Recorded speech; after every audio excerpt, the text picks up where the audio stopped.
Every stylish guy knows what takes an outfit from good to great is the attention to detail. And nothing completes a look like the right belt. You know what ruins a great outfit fast?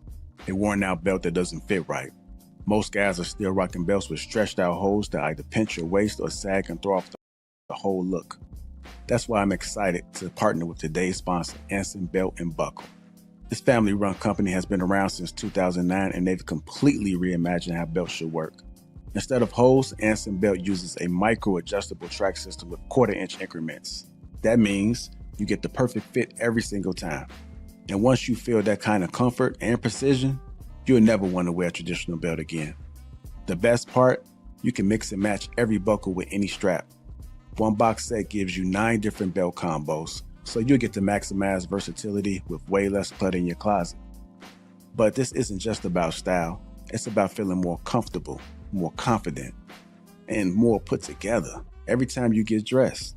Anson Belt moves with you, so whether you're sitting, standing, or on the go, you're always comfortable and always looking sharp. I've been wearing mine nonstop, and honestly, it's the best belt I've ever owned. Once you try it, you will see exactly what I mean. You won't go back. And here's why you can trust them. They're still proudly family-owned. They've earned over 40,000 5-star reviews, and every belt is backed by a lifetime guarantee on functionality. They stand behind every product they make, and once you try one, you'll understand why. And because Anson Belt and Buckle is sponsoring today's video, when you click the link in the description or scan this QR code to build a box set, you'll get 2 bonus pieces, a buckle and a strap completely free. That's 3 buckles and 3 straps, which you can mix and match into 9 unique belt combos all in one box. It's an exclusive deal you won't get anywhere else, so click the link, build your set, and upgrade your belt game today. It's go time.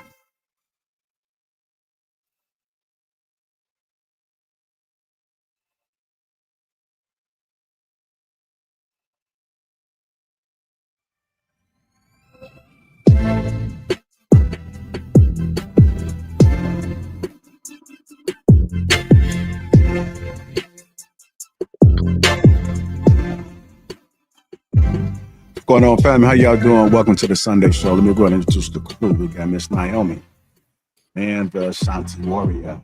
Real dope. DJ, straight like that. Hank, Willie, me myself, Lapeef JR. Welcome to the Sunday show. What's going on, family? How y'all doing? What's going on, JR? What it do? What it do? Now it's a time when we got to act phony, like we just weren't having a discussion. So everybody put on their phony tones and do it all over again. Even though we didn't formally speak when we first came in, we just started a conversation, but we had to go ahead and make it live, man, because it was getting good. So maybe we might get that on the back end of that conversation. Anyhow, it's good to see y'all, man. I feel like I haven't done a Sunday in a long time, so it feels good to be back right here with you guys. What's going on, Doug? Will, how you doing? We got Chevy Driver. Might be Jedi. Jed Skywalker. Going on. Doing what to say? Calculus 1981.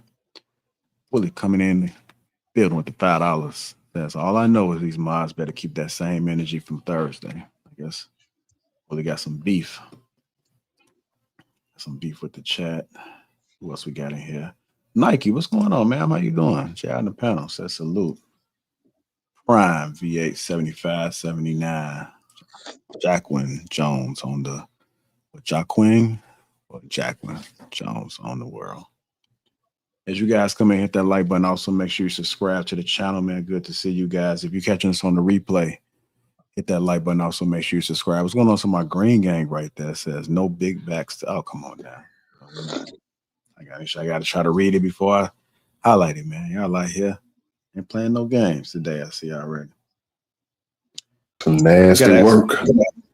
It's some nasty work, man. I just used that phrase earlier yesterday. I was talking to somebody, man. Yeah. Got y'all words and phrases starting to rub off on me. I'm starting to use it in reality. So, yeah, what was that? The big back phrase or what? Out of nasty work. Oh, no, the nasty work, man. Oh, okay. Yeah, I think somebody did something. I said some nasty work, man. I know that's right. Yep. So gotta stay away from you guys, man. I guess it is true, man. Once you start hanging around with the wrong crowd, eventually you become them. So I guess we got it right. Anyhow, man, excellent show here for you guys. 300,000 Black women have left the workforce. We're also going to talk about Houston and the STD problems they seem to be having over there. And I got another topic somewhere cooking, but we'll see how That's a that lot goes. of women to leave. Wow, that's a lot. We don't need you to start like that, man. Like that. We already coming out. We already know your stance. Anytime we can highlight something about the woman, you're gonna make sure you grab it, you snatch it. You're gonna make sure we know about your stance. But yeah, so we're gonna go ahead and get this show started, man. If you guys haven't already, click that link that's pinned to the top of the chat. Shout out to the sponsor of the show, man. I did pin that link to the top of the chat. Upgrade your belt game, man. Let's get some belts. That belt is worn out. You had that belt for years, man. It's time for you to upgrade. And you ain't got to poke no more holes. Now you got a range. So if your weight goes up and down, no problem. You get to be able to adjust it to have you like it, even if you got to get in between. So if you're in between a 36 and a 40, probably safe. If you're in between, maybe you might be is it a 50? Such thing as a 50? I don't want nothing like that. I don't know. Okay. I like I'm talking about weight size, Willie.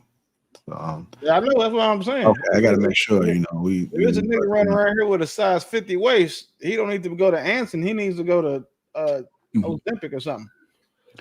True. Yeah. Or some people have a small waist but a big belly, and so That's even worse. yeah, They should need to get a colonic. yeah. Twins. At that point, it's kind of unpredictable. It just all depends on where the pants fall at that point, I guess. Imagine having a big belly and little legs. That's crazy. Yeah. You see that in Florida all over. In Florida, they're all over the place. For real. Yeah, I did for 10 months too in 2023. Yeah, you had a baby. But that was a baby. I mean, imagine that. Who knew I was gonna be 40 having a baby? Like nobody imagined that. So imagine that. So I know we're talking about like weight. We got some weightlifters, some heavy weightlifters on the panel right now. Now, this is my theory. I haven't done research, but genetically, if you don't have like bigger legs, because we're talking about the men, even if you work them out, they're still not going to be able to. If you're top heavy and you're working out, your legs are not going to be able to catch up with your body, right? Even if you lift and you strengthen all the muscles, it's not going to work, right? It's hard. My stepmom, when she said she met my dad in the gym, she didn't talk to him the first time. He tried to holler at her because he was big up top and had skinny legs, and she was a track girl. But then, my dad being who he is, he got her, and then they started working out together, and then she got his legs together. So it's just hard. It took him like 3 good years to not have like some little pencil legs, and I guess I got mine from my mom. So thank God. Well, I was thinking this. I mean, this makes better sense to me. If you like lean out a little bit more, then you can kind of balance it, and then you can strengthen that. Like some people like to bulk up, but the bulk don't go to their legs; it goes to their upper body. Oh, yeah, they don't do work. They use skipping leg day. Yeah. I mean, even if you work out, because I've seen people like they got the calf muscles, they got the hamstrings, they got, like everything is chiseled, but right, but the mass is not there. The mass. I just think that sometimes people want what they want when they work on their bodies. Because if they go spend money to get like a particular fitness trainer or they go through a program or whatnot, they pretty much the trainer will suggest, but still you get to ultimately choose what you're paying for. And usually people pay for a look. Like I want to be big right here. I want to be buff. I want to be able to fit my shirts. I want to be hot boy summer. I want to have bulk out and let the ladies see me. Like men, I noticed that but I've noticed that, but not as much where I live. More men or what you say, JR, Lapeef, like in Atlanta, in the Buckhead area only. I can't speak for the country. But in Buckhead, these men go to the gym. Lifetime Fitness is right next door to my house, and they lean completely. They want to, because they want to wear hot hoochie daddy shorts, and they want to have the little.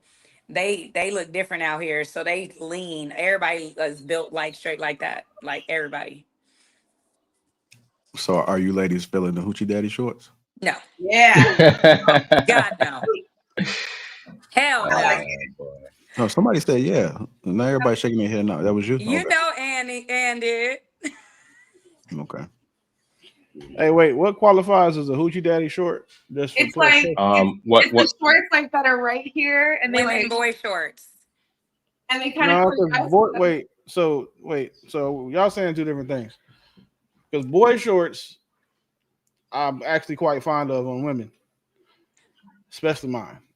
But hoochie daddy shorts. What give me the inseam. Like, there we go. Let's talk about it in clothing. All right, you see what's that rapper's name? I can't So remember his you name. remember He came them? on the stage. You remember them hoochie daddy shorts? You remember the John Stocktons? You remember how John Stockton shorts look? Yeah, no, my shorts ain't that short. I'm cool. Never mind. I just wanted to make sure I wasn't They're involved. also not only like short, they're also tight. That's why I referenced it to a woman's boy short. Because when I see him on a man, for instance, my ex-husband's hella weird like that. He came out here for my daughter's 18th birthday and he laughed. He said, "You like my hoochie daddy shorts?" I was like, "No, Negro." And he laughed because he thought it was cute. And it looked, because he's lean and it looked good. He worked on his body. Fine. But I'm not attracted to that at all. Especially when you're packing. When you're packing, like if you ain't packing it, okay, cool. But I still don't like nothing about a hoochie daddy, nothing style shorts. No. I like hoochie daddy. You nasty, Ann. Hey, real quick, JR, I just want to know why you have a tape measure handy. No. I just, of all things, bro, to have at a desk where you streaming, you got a tape measure, G. Yo, that was nasty work. Yeah, you never know when you got to measure something. Is that a bad thing, though, Will? Because I got one right over here too. So have any of you I ever got one measured? I hear him a tool bag, but he had one like handy. Like I got to go dig for mine. He had his in his pocket. Man, I do. So I got one in my actually measured yourselves. Like I don't outsource, man. Yeah, okay. I got one in my cabinet drawer right here. I just reach and get it, but I don't. I gotta hang shit up like that, man. You gotta. No. I asked the question. The level on there. You gotta make sure you measure. See how. Yeah, the whole method, man. My question is: has any man on this panel measured themselves before? Of course. When I was a little boy, yeah. What age were you as what a little would boy? compel you to measure yourself? Like What? 13. 13. Like 13. You measured yourself at 13. That's when I started. That's when I first saw my first porno video, and I was like, girls started talking, so I was like, yeah. Well, at least be honest, man. You know. Naomi, why you say yes? Every man has. And but then they got yes, then they got two different measurements. They got a measurement from the top, but then that makes them feel bad, so then they measure from the bottom. How do you know? Because I've talked to men. Oh. Did you measure from the top? Yeah, I don't think it's because of that.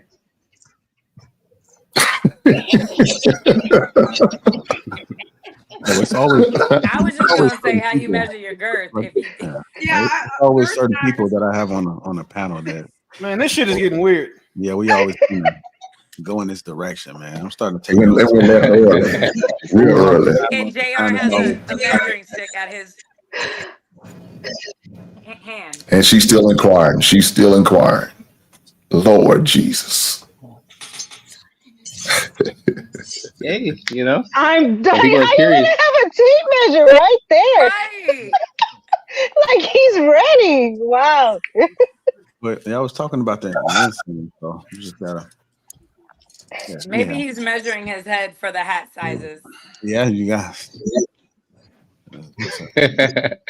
pretty large head there, DJ. Well, if you like custom. Yeah, you wouldn't use that though. You wouldn't use that to measure your head though. So you, Jesus I Christ. didn't ask about it. I just seen it. Anyhow, let's go and get And this she show just, started, man. Again, No yeah, if he hablo just fell through the inglés. crack. if Like, you no, haven't no, already, hit the like No button. habla Also, make inglés. sure, no, yeah, no hablo English. also make sure you subscribe to the channel.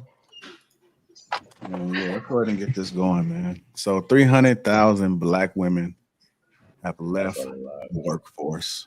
I'm gonna go ahead and play this clip. This is gonna give you guys the context. And I'll let you guys know what they were saying in the comments too about this video. And then we're gonna open it up for discussion and see what it goes. Everybody meet up. Somebody got some background. That's some nasty work. All right, here we go, y'all. And this shit happens. Hold on. Let me take a moment, man, to figure this out. I don't know what's going on. So y'all go ahead and stall for 1 second. I'm gonna go back out and come back in. I think that's corrected. So before we watch the video, why do you think? What would be the reason you would guess they're leaving? Because these motherfuckers all want to be lash techs. God damn. That was easy. So, is it so we're being more entrepreneurial, or we're just not? No, they all want to be lash techs or realtors. That's Well, what. you know what they're doing. They all going back to once they quit or get fired, they always go back to college. That's the excuse. So they have to pay the student loans. I'm ready. So they can defer the loan payments. Can you guys hear me? Yeah, we can hear you now. All right, everybody mute up. We ready. Hit that like button, family. How we looking on likes? What the like count looking at? What is it looking like?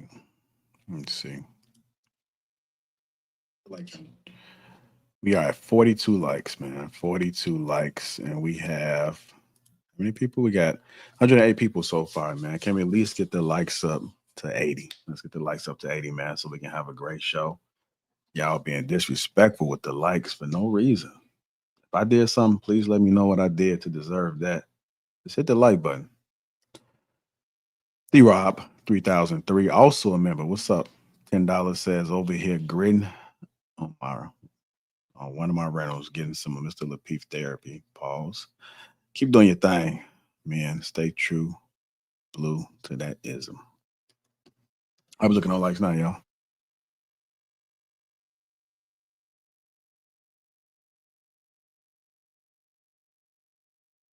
We have 62 likes, y'all. Come on, let's get the likes up to 80. Yeah, we got a little janky ass 62. They stingy right now. Yeah. Well, 63, y'all. We almost there. Let's get the likes up to 80, y'all. Let's get the likes up to 80. We got 113 in the building so far. Let's get the likes up to 80. Come on.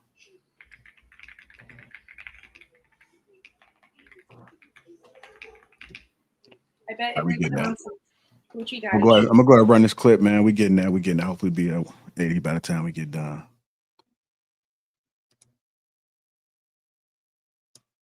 To the economy now, where staggering numbers have been released surrounding black women in the labor force. A new report shows more than 300,000 black women have left the workforce in just the last several months. That's according to the U.S. Bureau of Labor Statistics. Joining me now is gender economist Katika Roy to break this all down. Before I get into that, I'm gonna tell y'all what they were saying. A lot of people was very upset. They said the title was misleading on purpose. They are not leaving, being fired or laid off. Bottom line. What a ridiculous title. I love that the guests continue to push. We didn't leave, we were laid out. So a lot of people didn't like the title. I just wanted to put that out there. Why they're leaving. Katika, thank you so much for being with us. You recently wrote an article where you say that this isn't happening by accident. Why do you think it is happening? This is happening because of cuts to public sector positions. So if you look at the federal labor force, Black women make up just over 12% of the federal labor force. It's about double their representation in the labor force overall. And when you have targeted cuts up to 50% in organizations such as the Department of Education and HHS, you're not just trimming the fat, you're actually cutting the economic backbone for Black women. Wow. And so what are some of the spillover effects from all of this? Well, one of the things that we know is that there is a connection between women's labor force participation and GDP. So just Black women's labor force participation has dropped by just over 2% in the last 3 months. And that has sucked over $37 billion out of US GDP. So this is the economic cost of gender policy ignorance.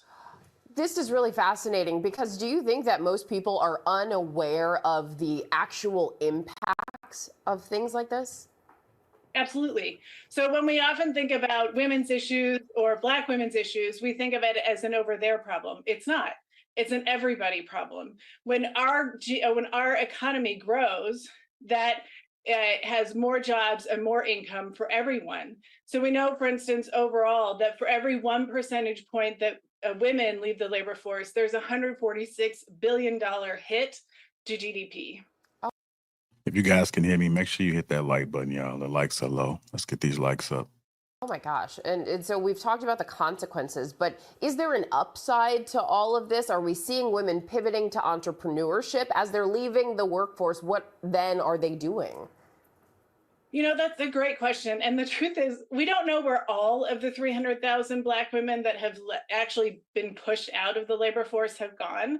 We know that some of them have gone into entrepreneurship, which is not only because of luxury, but it's actually because of survival. And this is really a testament to their resilience, but it also shows the rigidity in our traditional employment systems. Are there any other groups that we are seeing largely impacted in this way in the labor workforce? Not to this extent. So I track all of the data, as you can imagine, month over month by gender and race and ethnicity. And I started to see this trend about 3 months ago with this really precipitous drop in Black women out of the labor force. And this is a huge hit. And historically, just to give you a sense of the historical context, this is the first time in years that Black women's labor force participation has fallen below Latinas' labor force participation. What? Wow. It's really fascinating to see these numbers, to hear you explain all of it and break down the real world impacts on our GDP and the economy at large. Katika Roy, thank you for what you do and thanks for being with us. Thanks for having me. All right, let's go ahead and get into it, man. 300,000 Black women have left the workforce. Again, people didn't like the title. This one lady said, I was pushed out. Now I am an entrepreneur living my best life. They didn't just leave. They are being deliberately forced out. So what are you guys' thoughts, man? How are you feeling about these 300,000 women? I think they are being pushed out, especially in this current political environment where DEI is lingering in the minds of the public. A lot of Black women are, especially myself, I'm one of these women who has worked in tech and has been quote unquote pushed out.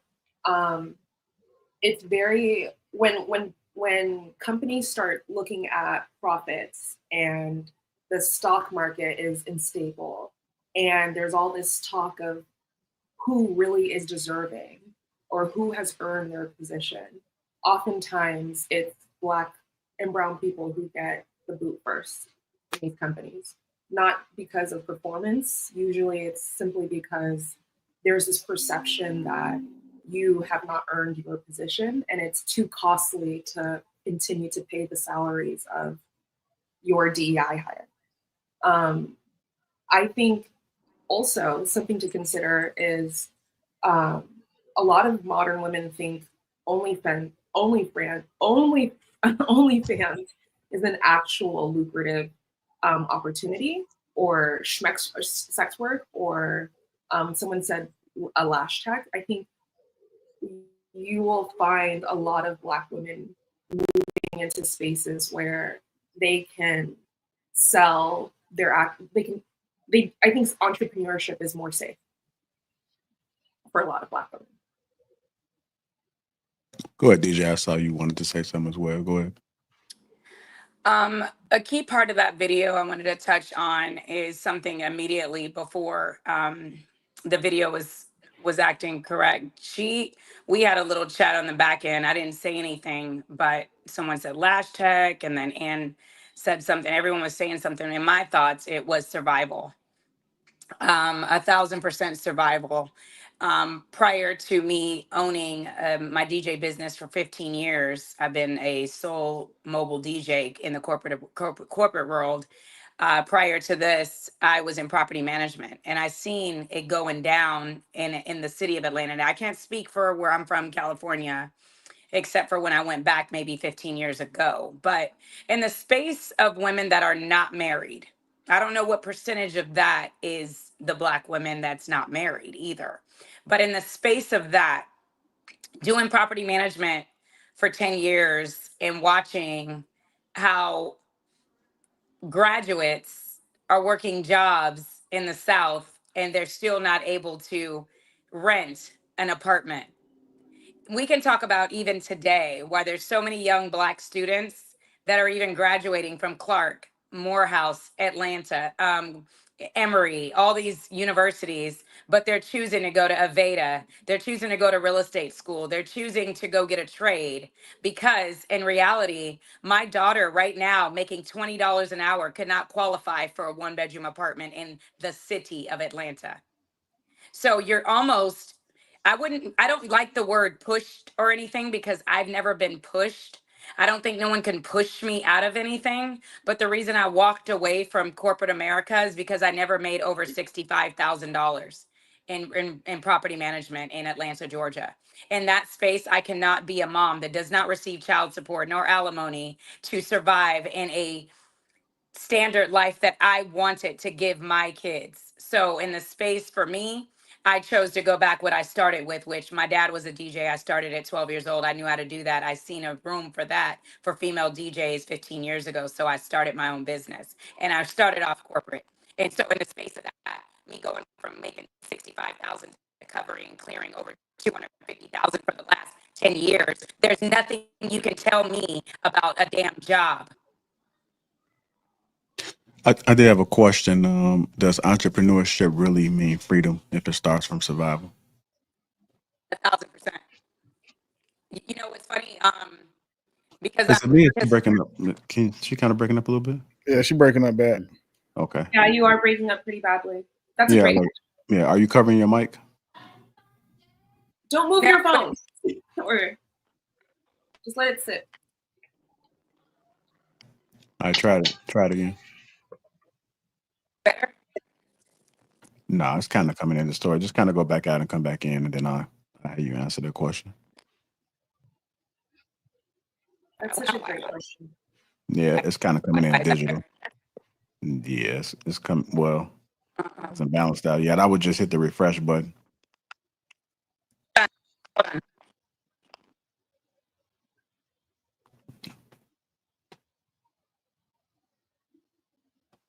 I'll just read these few super chats right quick. You read that one already.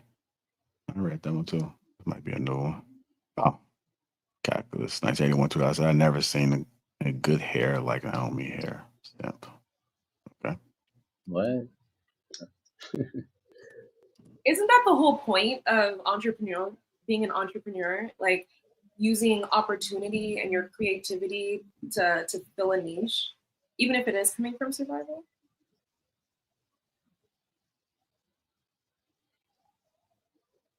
Well, Well, we'll wait for that. Okay.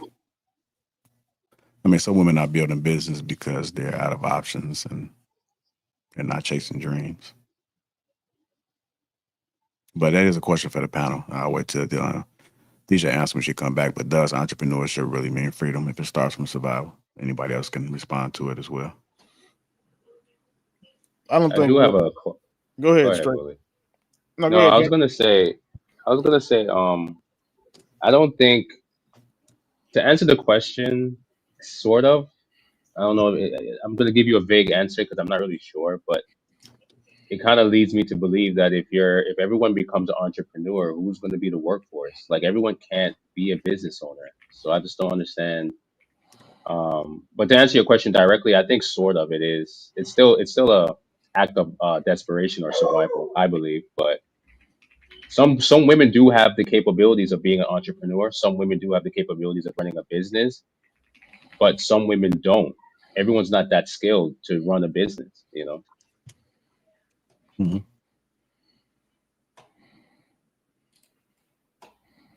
So what I'm hearing is we need some people to work 9 to 5. Not everyone can be a hustler. Correct. That's what I'm saying. Everyone can't be a business. Okay, so if everybody opens a business, who's going to be a worker? Who's going to do the day-to-day stuff that business owners can't do? You know what I mean? So Wouldn't that be the workforce that Yeah, you're talking if you're an entrepreneur and you have a business, you hire people. That's workforce. You're that's contributing to workforce. the Yeah. workforce. To answer the Yeah. question, no. Entrepreneurship rooted in survival can't be freedom, because if your business is the business you create is in reaction to desperation, it's not a conscious pursuit of purpose, like or autonomy, then you're either replacing one trap with another. You're making short-term decisions to survive. Um, and unable to say no because you have to hit those numbers, you have to hit those deadlines. And then a lot of the times, most people, even when they work, they're running from fear and not towards their vision. That's So beautiful. no. I really like that you said that. And I wish all the girls who do OF would hear that, because a lot of them say, you know, I had no other choice but this.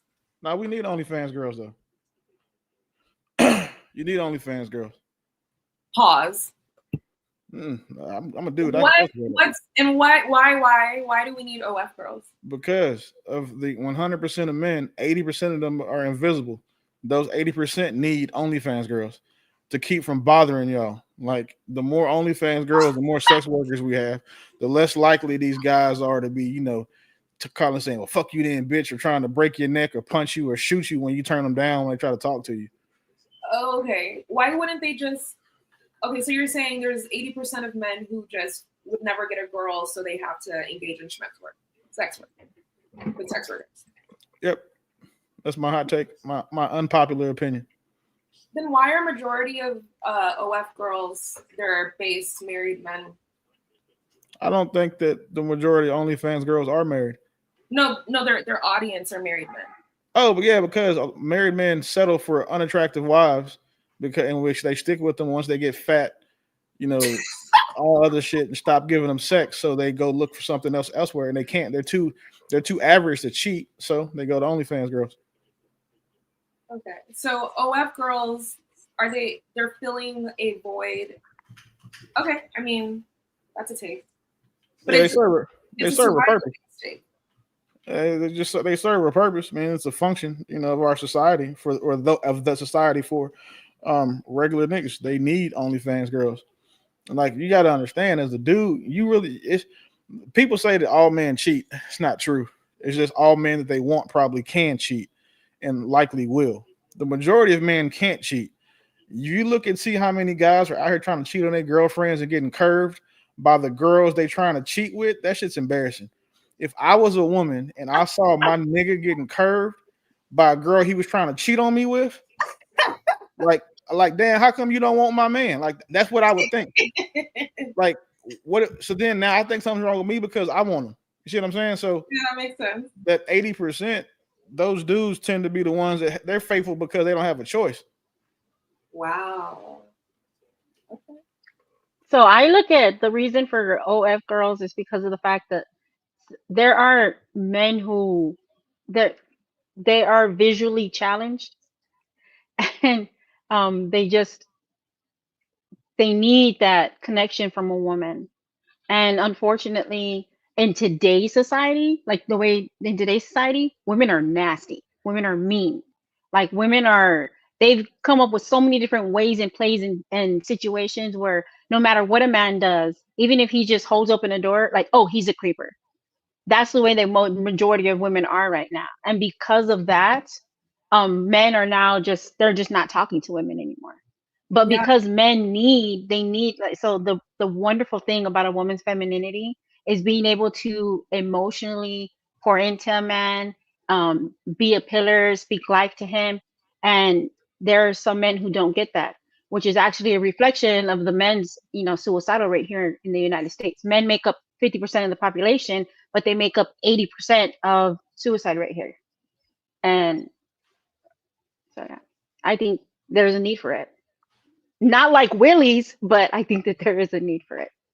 I think that's a very good observation as well. But that's a good point. I have a question for you, a follow-up one. You remember what happened with the T app? I did. Did you guys hear what happened? So the T app, if you're not familiar, women go on this app and they rate their experiences with men. And they will label, let's say, Willie was a red flag or whatever, and this is what he did, blah, blah, blah, blah. And this database had men's addresses, very personal information without their consent. And recently it was hacked. And so all the women, thousands of women, hundreds of thousands of women had their personal information. It was 2 million. 2 million. 2 million. A 2 with 6 zeros after it. Do you think that makes men more or less willing to engage? No, it just proved, all that did was prove that women are still fucking the same niggas. Oh my God. That's all it proved. Like there's nothing came from that. It was just a bunch of women that niggas have been fucking that wanted to band together their misery and bond over the trauma that these men allegedly caused them. Like I don't feel bad for anybody who's on the app that got their shit leaked. Now look whose address is out there. The women's, their driver's license photos. Yeah. Girls' bank accounts getting hacked because they wanted to be trifling and shit. Girls going to jail because they crashing out behind dudes that ain't theirs. Like, yeah. And back to that. Yeah, go ahead. Listen, let's be honest. The only women who were worried about who else that she was messing with are promiscuous women. And so now you have all these promiscuous women who had multiple men and now just want to make sure that that man is not messing with another woman in their city. Yeah. That's all. Because like, listen, if you're intentional and you're having conversations just with one man, there's no way you're going to be worried. Listen, ultimately, if you're having only conversations with one man, okay, and you're intentional and he's intentional, you guys are having this communication, you're not going to have to worry about whatever woman who's riding on him again. But if you're the kind of woman that's like dipping with multiple men in what some other shape or form, and then you put that out there, you also seeing to make sure he's not doing it, like, that's crazy to me. And back to the bigger point. Oh, sorry. No, I was going to say, let's make sure we get back on topic, y'all. Make sure we don't go too far off. Yeah. Oh, my bad. Nah, you all good. I just want to make sure I just read it right. That's what I'm here for, you know. DJ's back. Can you guys hear me? Yeah, it's perfect. Yeah. Okay, perfect. Sorry, I had to switch to my computer. I don't know what's wrong with my phone, but I want to speak back to the topic. Also, what I noticed, this is not an experience of me, but I could see a different perspective. Maybe if I can add that, what I could see definitely with women. I've been living long enough to know several different nationalities and statuses of women, quality of women, whether they're married, single moms, entrepreneurs, workforce, all of it, right? So in the space of that, I also noticed that the numbers probably have gone up as well because of security. And again, I'm going to go back on sacrifice. And I'm going to go back on survival because a lot of times women were married young. The women that were married young did it once. And then after that, we're probably left. You know, when you're married young, you don't come out with like me. I was married young and divorced young. I didn't come out with child support, alimony, nothing. I didn't go have no family to tell me to go do none of this stuff. I would have never done it, for one, because I don't believe in it. For two, I just wouldn't do it. If you're not compelled, I'm not pushing somebody to step up. Like, that's just my life. That's who I am. No one's going to change that. I don't need no man telling me to go get child support. If he wanted to, he would. So that's how I look at life. So in the space of saying, back when I was young, 20 years ago, and married, no one told me to go get those things. So now, survival, I could see a lot of more women trying to secure themselves financially. And in the workforce, unless you're in this major career where all of my friends have master's degrees, and I'm sorry, I'm an entrepreneur and I make more money than all of them. And they all went to top universities. So it sucks to see that, to know that. These women went to Clemson, UGA, you know, they went to top schools. I got lawyer friends and they're all struggling every day. They can't go on a trip. They can't just go eat at a dinner because it's Sunday and I'm like, hey, let's go this place. They can't do any of that because they're on a budget. They're financially struggling with the careers they chose after spending the slavery. I call it slavery. Going to university, going to get a job is slavery to me. I'm sorry. That's American dream. I'm good. I'm good on it. Have fun with it. Live your mediocre life, but it's not for everybody. But in the space of where I look at it, it's sad because I see the different perspective. I see a lot of women that just are surviving. And so in that survival, you're really not able to survive. You're really not, especially if you're a mom at all. You're not able to survive with a standard job. Because look at this right here. I go get a job. I'm in Atlanta, Georgia. Minimum wage is $7. Average 2-bedroom apartment in Atlanta. Now I'm only speaking where I'm at. $2,500. $25 an hour is an average job. Okay, cool. Now you got a kid to go put in daycare, which is $2,000 a month. Make that make sense. So shout out to the last text. You would also using your own logic and argument. 18-year-old daughter that is making $250 just to do one of her little 19-year-old college student friends' lashes for school to start. Shout out to her, because at the end of the day, if my daughter goes make $16 an hour at Chick-fil-A, she can't even afford to get her own hair done. So, but you also have to make it make sense to why are you having a child if you only make $7 an hour? You said for the people that are single moms? No, in general. Like I'm just saying, the point is like just using your logic and the points you made. Well, women did all the time. That's okay, but then that's why they deserve the outcomes they get. You know, you can't afford a child. You shouldn't have one. So my mom, I'm saying back in the, like your parent, like I'm saying back in the day, women were having kids for their husbands in foundations all the time without jobs. When? I don't. My parents were both. Probably not your parents. Well, but my grandma didn't have a lot. Yeah, but you're talking about a different time and a different economy too. Right. That's why. That's why years. Those same mothers that got married when they were young, but now they're older and we're talking about leaving the workforce. So I was corporate for so long, but times are still rolling in cities like this where they made Atlanta offset. It's the structure. They're trying to make the system imbalanced. So what I'm saying is this minimum wage is $7 here, but the thing is that you can't live here off of that. I don't think there's anywhere in America where people are leaving the workforce, and Atlanta is the most entrepreneurs because of that reason. People come here to be entrepreneurs from their cities. $7.25. Most states now. You have some states who raise their minimum wage up, but for majority of the states, all of them are. It's not just Atlanta. You're not the only state that has or Georgia. It's not the only state that has a $7 minimum. Here in Kentucky, they do. A lot of states do. Most states do. There's only a few states that raise the minimum wage above 7. But look, let me answer the question. I'm aware. Let me answer the question. Okay, shout out to you for that. A lot of these ladies, let's be honest, y'all lazy than a motherfucker. And y'all are goddamn insurance detriment to any company, to any business. You son of a bitch be ready to call in any day. Got a headache? I don't feel like going to work today, girl. I'm taking off. Man, it's Thursday and they got a big Friday coming in Atlanta. Fuck it, I'm gone, man. I'm taking off. I don't want to go work. I'm calling sick. Man, these heifers would for any goddamn thing. Y'all get a hangnail. Y'all go into the emergency room. You get a cut on your finger, you're going to the emergency room. We already know that you have your your yearly checkup twice a year. We understand that. That's a must. But like now, when you're getting pregnant, every 8 months. You don't even wait the full 6 weeks after you left the last child. You popping another motherfucker out 10 months later. God damn, sit down somewhere. But y'all don't want to do that. Then when you have your first kid, y'all gonna take off anything. Oh, little Johnny got jaundice. I can't go to work. Why? You could go give him his goddamn medicine and keep him going.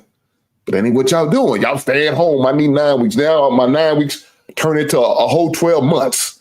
Then you wonder why your employee looking at you crazy, ready to let your ass go. You know why they are FMLA? Because of women. Not because he hard ankles. A motherfucker going there with a broken leg and he had to drag his ass with a heart attack. He'll go to work because he know I got to come home and pay these goddamn bills.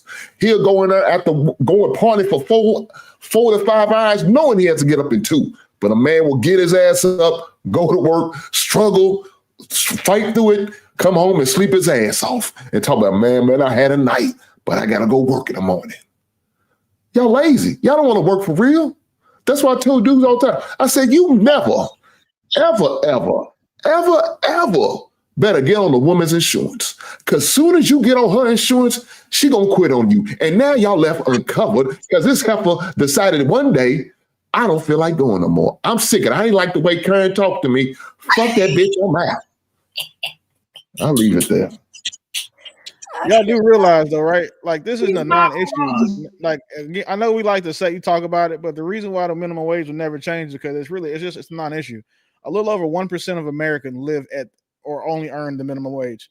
So the other 99% of us make more than that. Therefore, this isn't an issue. So like when we base our talking points about labor statistics around a non-issue, it kind of highlights the fact that we're kind of displaced from what actually matters and then what doesn't, because we're focusing on this one non-issue compared to the other things that could be an issue. I don't think the reason I brought up the minimum wage was to focus on that aspect. I'm very aware that the average pays $13 to $14 to $17 in Atlanta. The thing that I highlighted was living in Atlanta. People move back to Charlotte. People move back to these other places, but cities like Charlotte, cities like Houston, cities like, I don't think Mississippi's that bad. Alabama's not that bad. Memphis is not that bad, but I know the cities around. Trust me, I did that for a living. I have a real estate license. I know, and this is not what I'm using as a talking point. What I'm using it as is saying the structure in Atlanta is off. There's no way that you go down to Sugarloaf in a 2-bedroom apartment is $2,500. That is 40 minutes out of the city. Like it is bad here. But what I'm saying is the far out. People can't even live without, you got to qualify. You have to make 3 times the rent to qualify to get a place. DJ, do you think getting married would be the solution? Like if Black women had husbands and had a second income, do you think maybe this whole survival base, what we gotta do? Man, look at her. Look at her. Look, you see the way she looked? When you said that word, she looked like what's that from Poltergeist? Let me naked head. Only thing I need see some gold throw coming out of goddamn mouth. And we can't act like that's not what's happening the majority of the time anyway. A lot of women getting married because they need help. Because we don't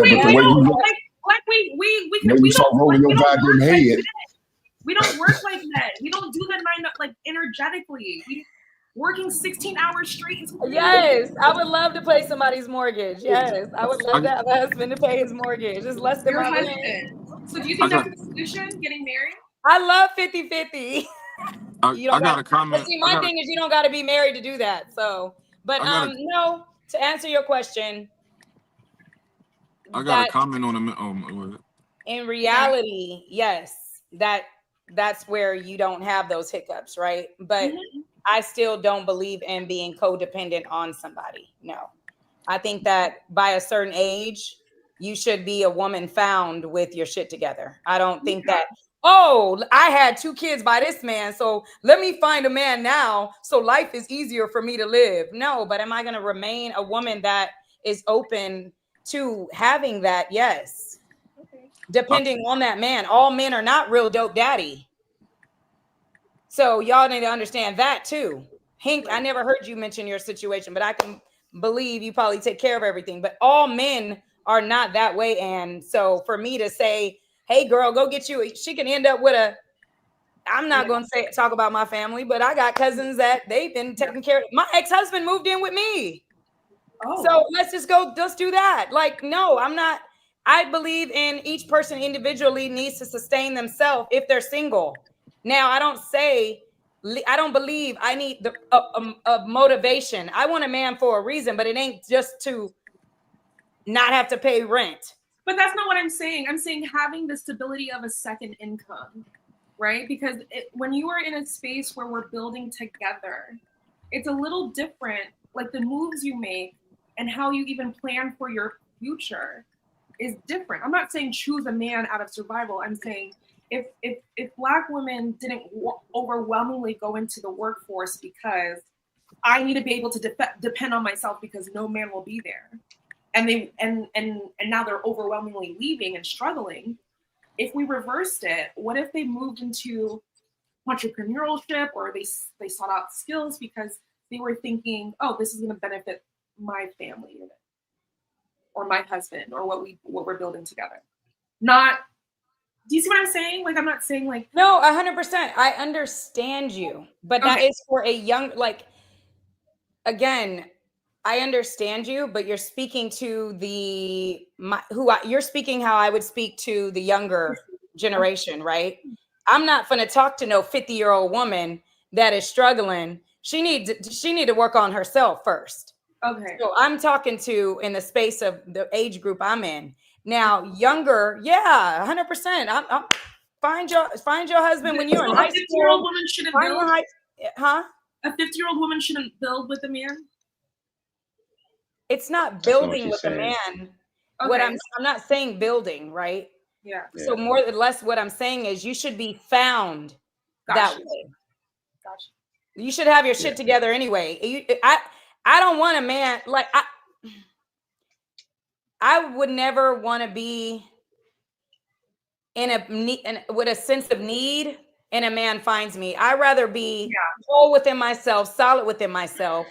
Now a man look at me as not more of an asset than a liability in the space, right? So I'm debt free. You know what I'm saying? Like come in like that. Now if he wants to choose to, hey baby, I'm buying a house, go in with me on a down payment, pay the bills, I pay the more, whatever structure that man is. The man might not want me to put nothing down.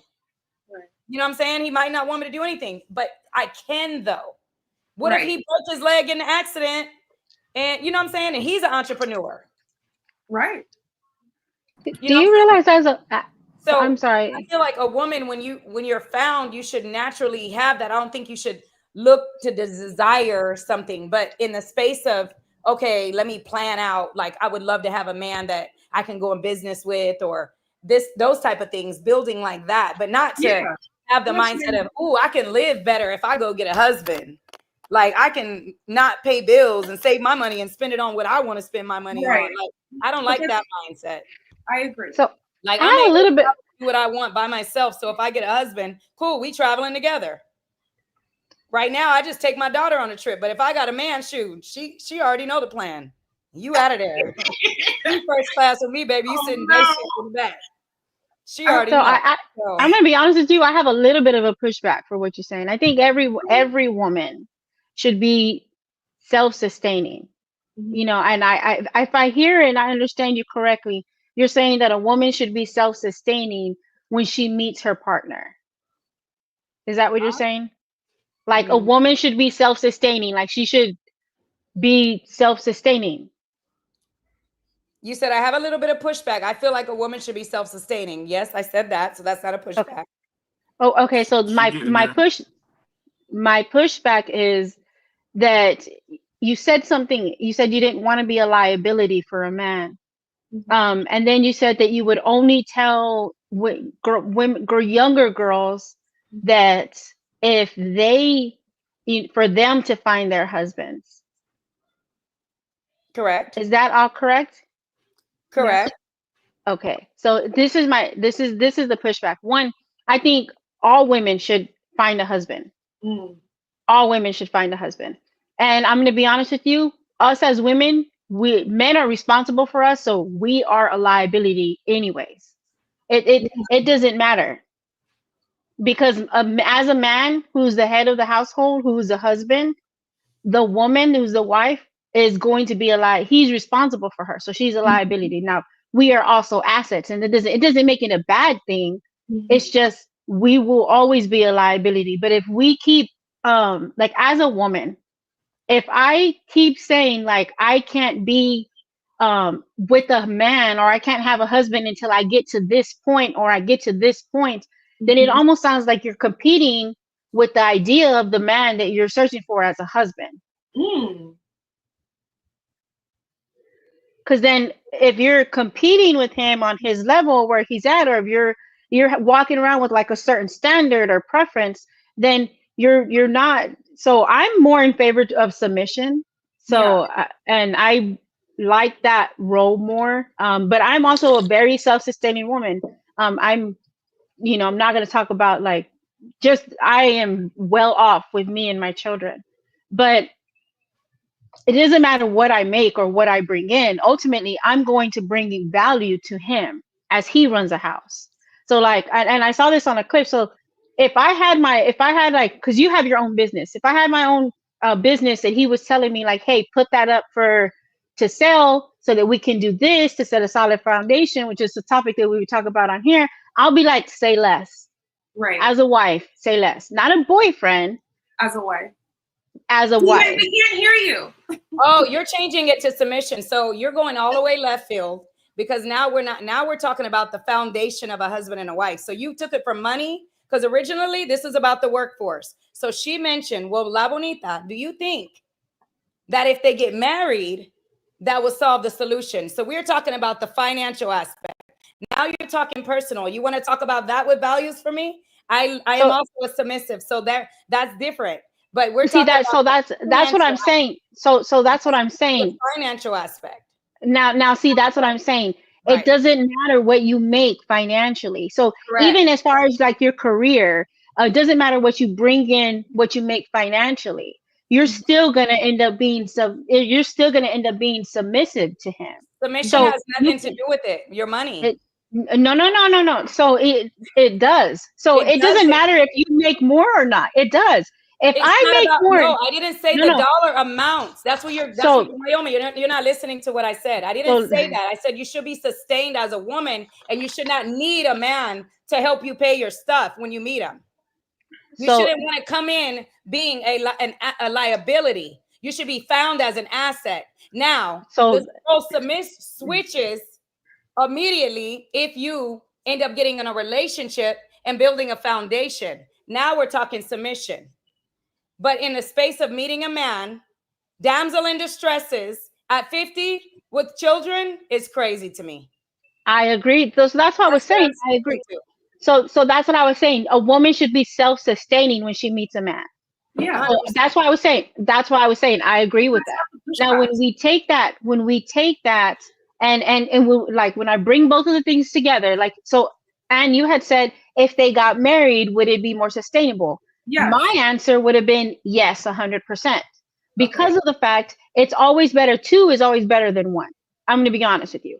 And majority of the time, the good men, men who are the good man, her income will add to the home. So if she loses that income, then he will be sustaining enough for the family and the foundation to where she will be able to find another job. So she won't be out. She won't be in a less than, she won't be in a deficit as much. Now, will they have to budget as a family? Yes, I do believe that would be. Although, if they were married, yes, they would 100% be better off. So that's what been my answer to your question, which is why whenever you had said about, how the example that you gave about only allowing or like only telling younger women, to find yourself a husband, I didn't agree with that. I was like, all women should be, hey, find your husband, but be self-sustaining so that when he meets you and he sees you, you'll be ready for him. Because ultimately, I honestly, I believe that we're all going to be a liability. As wives, men, we are going to be a liability. But depending on the type of liability that you are, will depend on the type of asset that you'll be able to become for him. If that makes sense. Well said. Dope Daddy, were you gonna respond? I had a comment on. I have a hot take on this minimum wage talk.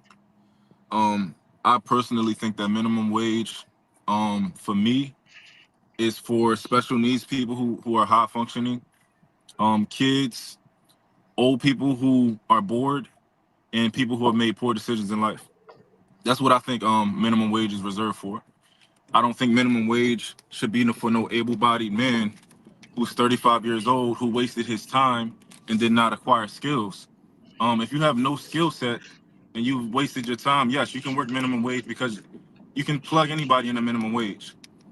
People can come here from other countries and all that type of stuff, and they can work minimum wage because you don't need any skills. That's why you don't get paid a lot. I don't believe in necessarily fighting so that people who make minimum wage can support a family. I think that's crazy. Acquire some skills, learn, sacrifice some time, and then you'll acquire skills and you'll be able to, make more money when you deserve it. But I think those jobs are reserved for kids getting they summer working jobs and they working papers, 18-year-olds, like special needs people who high functioning and Not single and old moms. people. No, I think if you have to work a minimum wage job, you are useless in other jobs. You don't have any skills. So I'm not here to fight for people who have made poor decisions and wasted their time. I'm not here for that. He said these heifers are useless. You are These useless. heifers are useless.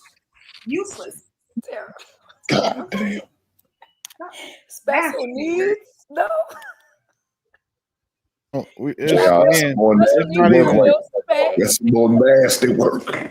It's not even an issue though. So like that's why my point was there was no point talking about minimum wage when only 1% of people live at that rate. Well, DJ brought this up because they getting paid slavery wages in Atlanta, I guess. Well, that's the problem. Like that's the thing, right? You can move out of Atlanta if you can't afford to live there. No one's making you stay there. So people stay in Atlanta because of choice. They want the lifestyle, they want the vibe, they want the energy, they want the exposure. If you can't afford it, then move. But again, if you're only making $7 an hour, you shouldn't have your ass nowhere but in school or at somebody or trade school or a college, or like Ann said, up under your husband, because $7 an hour is. It's for kids. It's for 16-year-olds. Again, DJ never said that's what people are making here, but y'all want to run with minimum wage, so have fun. No one's running with minimum wage, but you brought up minimum wage. No one said that you said that they made it there, but you tied the point that you can't live in Atlanta off of minimum wage. So even if that's true, right, we'll just say that assertion is true. Only 1.1% of people who live in Atlanta make minimum wage, so that they don't count. It doesn't matter. The other 98.1% of people who we should be working on. That makes sense. Because my kids cost me more than $7 an hour. If they work 40 hours a week, they still wouldn't cost more than $7 an hour. So what I was trying to make the point was because of the structure of living, that's why I brought in my experience of qualifying people to live. So qualifying people on a regular daily to live, I have more declines from people working good jobs because in Atlanta, they pay good, but they still cannot qualify to live with the pay that they're getting paid. It's not that they're getting minimum wage. My issue with Atlanta is, the minimum wage is this. Why is the average one bedroom $1,800 to $2,000? Right. If you're a young person and you're just trying to go get an apartment, you're not qualifying. $15 an hour is only bringing you $2,400 a month. So $2,400 is not about to get you 3 times the rent for a $2,000 apartment. So you live together. DJ, y'all better become golden girls. Y'all better become golden girls and y'all start shacking up or something. This is on a major scale here. Like it's talked about the new mayor just bought all these apartments to build for affordable living now because it's really people down here homeless unable to apply for places because their jobs aren't paying them enough. Even with $20 an hour, you can't get it's hard here. in that space because so DJ. So which one would you want to be, DJ? Would you want to be Blanche or Rose? Which one? Who you want to be in a relationship? Y'all gonna be some goddamn gold girl checking up in Atlanta. If that's what you got to do, it's what you got to do. Y'all gonna figure it out. I don't have the issue that where the topic is why are women leaving the workforce? That's why. Because they have to go be entrepreneurs to survive now. And I'm only speaking for my city. Y'all can speak for your cities. But I know women and I know what they're making. And if you don't have two to a household, to Ann's point, to Naomi's point, then you ain't making it. And a lot of the women are surviving here. They're getting extra income from a baby, child support, alimony. They're getting other checks. Vaginal sales. And they're getting and they got an entrepreneur job. All right, I do want to pose. Yeah, I do want to pose a question to the panel just so we can keep this going. If Black women, I'm gonna come to you, Ray. If Black women lead the workforce, who really loses, them or the whole community? Wow. What? If Black women lead the workforce, that's a good question. Who really loses, them or the whole community? Are you gonna let Ray go first? Yeah. All right. Well, that's what he said, but you probably got to repeat because all the ad libs y'all was doing and shit. She probably didn't hear the question. I apologize. All right, here we go. If Black women leave the workforce, who really loses, them or the whole community? Both. Why is that? Because to what La Bonita was saying, some people, they don't have a choice but to work a job, and they may not be entrepreneurs. I'm trying to see if I could connect this. Am I breaking up? Oh, okay, cool. If they don't have the skill set or the knowledge to become entrepreneurs, and they may be working a job, and if they leave the workforce, then if they are single mothers, then they're gonna struggle if they don't have another source of income and they're not married. But the job loses too, because I mean, Black women have done amazing things in the workplace. So that's why I say it's both. Anybody else want to answer that? Yeah, the Black women lose because they're the only ones losing out on anything. Because just they leave the workforce, they're getting replaced. So the community's not losing anything, and they're probably replacing them with either better talent or cheaper talent. Right. So it's not going to be two losers at it. From a business standpoint, there's not going to be two losers. You typically replace, the assumption hasn't been made that these people are they're leaving the workforce because their positions are being terminated. While some of that does happen because of DEI cuts, things like that, especially in the federal field. But for the other 200,000 women, they're just cutting jobs. Yeah. I mean, they're just firing the women instead of cutting jobs. So they cut DJ and then bring in Naomi. Naomi doesn't know what DJ was paying. So if DJ was making $250 and Naomi just wants a job, they can probably get her to come in for $130, $140. Right. So the only people who lose in this case are the people who are losing their jobs, not the businesses. Right. Do you think given that? Well, can I say something really quick? It depends on what type of job, because I work in healthcare, and Black women are I know from my own personal experience from working in the field, and I also know from research, and you can do your own research, in that Black women make better clinicians overall in every sector of healthcare. So it depends on what job you're speaking of when you say the job don't lose, because when you're dealing with, you have people center and people focused jobs, the job does lose, and the community loses too, because the people that were receiving the services from those Black women. Well, it's also a known fact that Black women make why does the Black women make better out there. So if we're going to accept the assertion that she made that Black women make the best clinicians, we got to cite that with something more than anecdotal experience. But what we can cite with studies and surveys is that Black women tend to be the worst supervisors that someone has ever, that most people in workspace have ever had. So again, when knowing that, there's not going to be anything to support that Black women make better clinicians in any field, but we can support the assertion that there is a known issue with black women in management. And if you ask a large portion of the workplace, one surveyed that their black female managers was probably their worst one they've ever had. So when these jobs remove those people from the company, they win. And then when they bring in their replacements, who tend to do better with their employees and their subordinates, it's only black women are losing.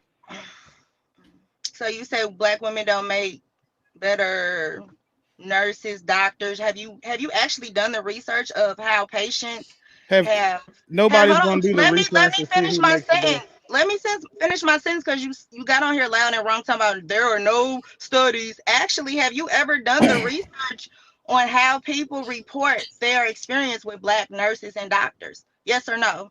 No. So how can you say that there are no research that shows that? Because I have common sense. Have you done research, Ray?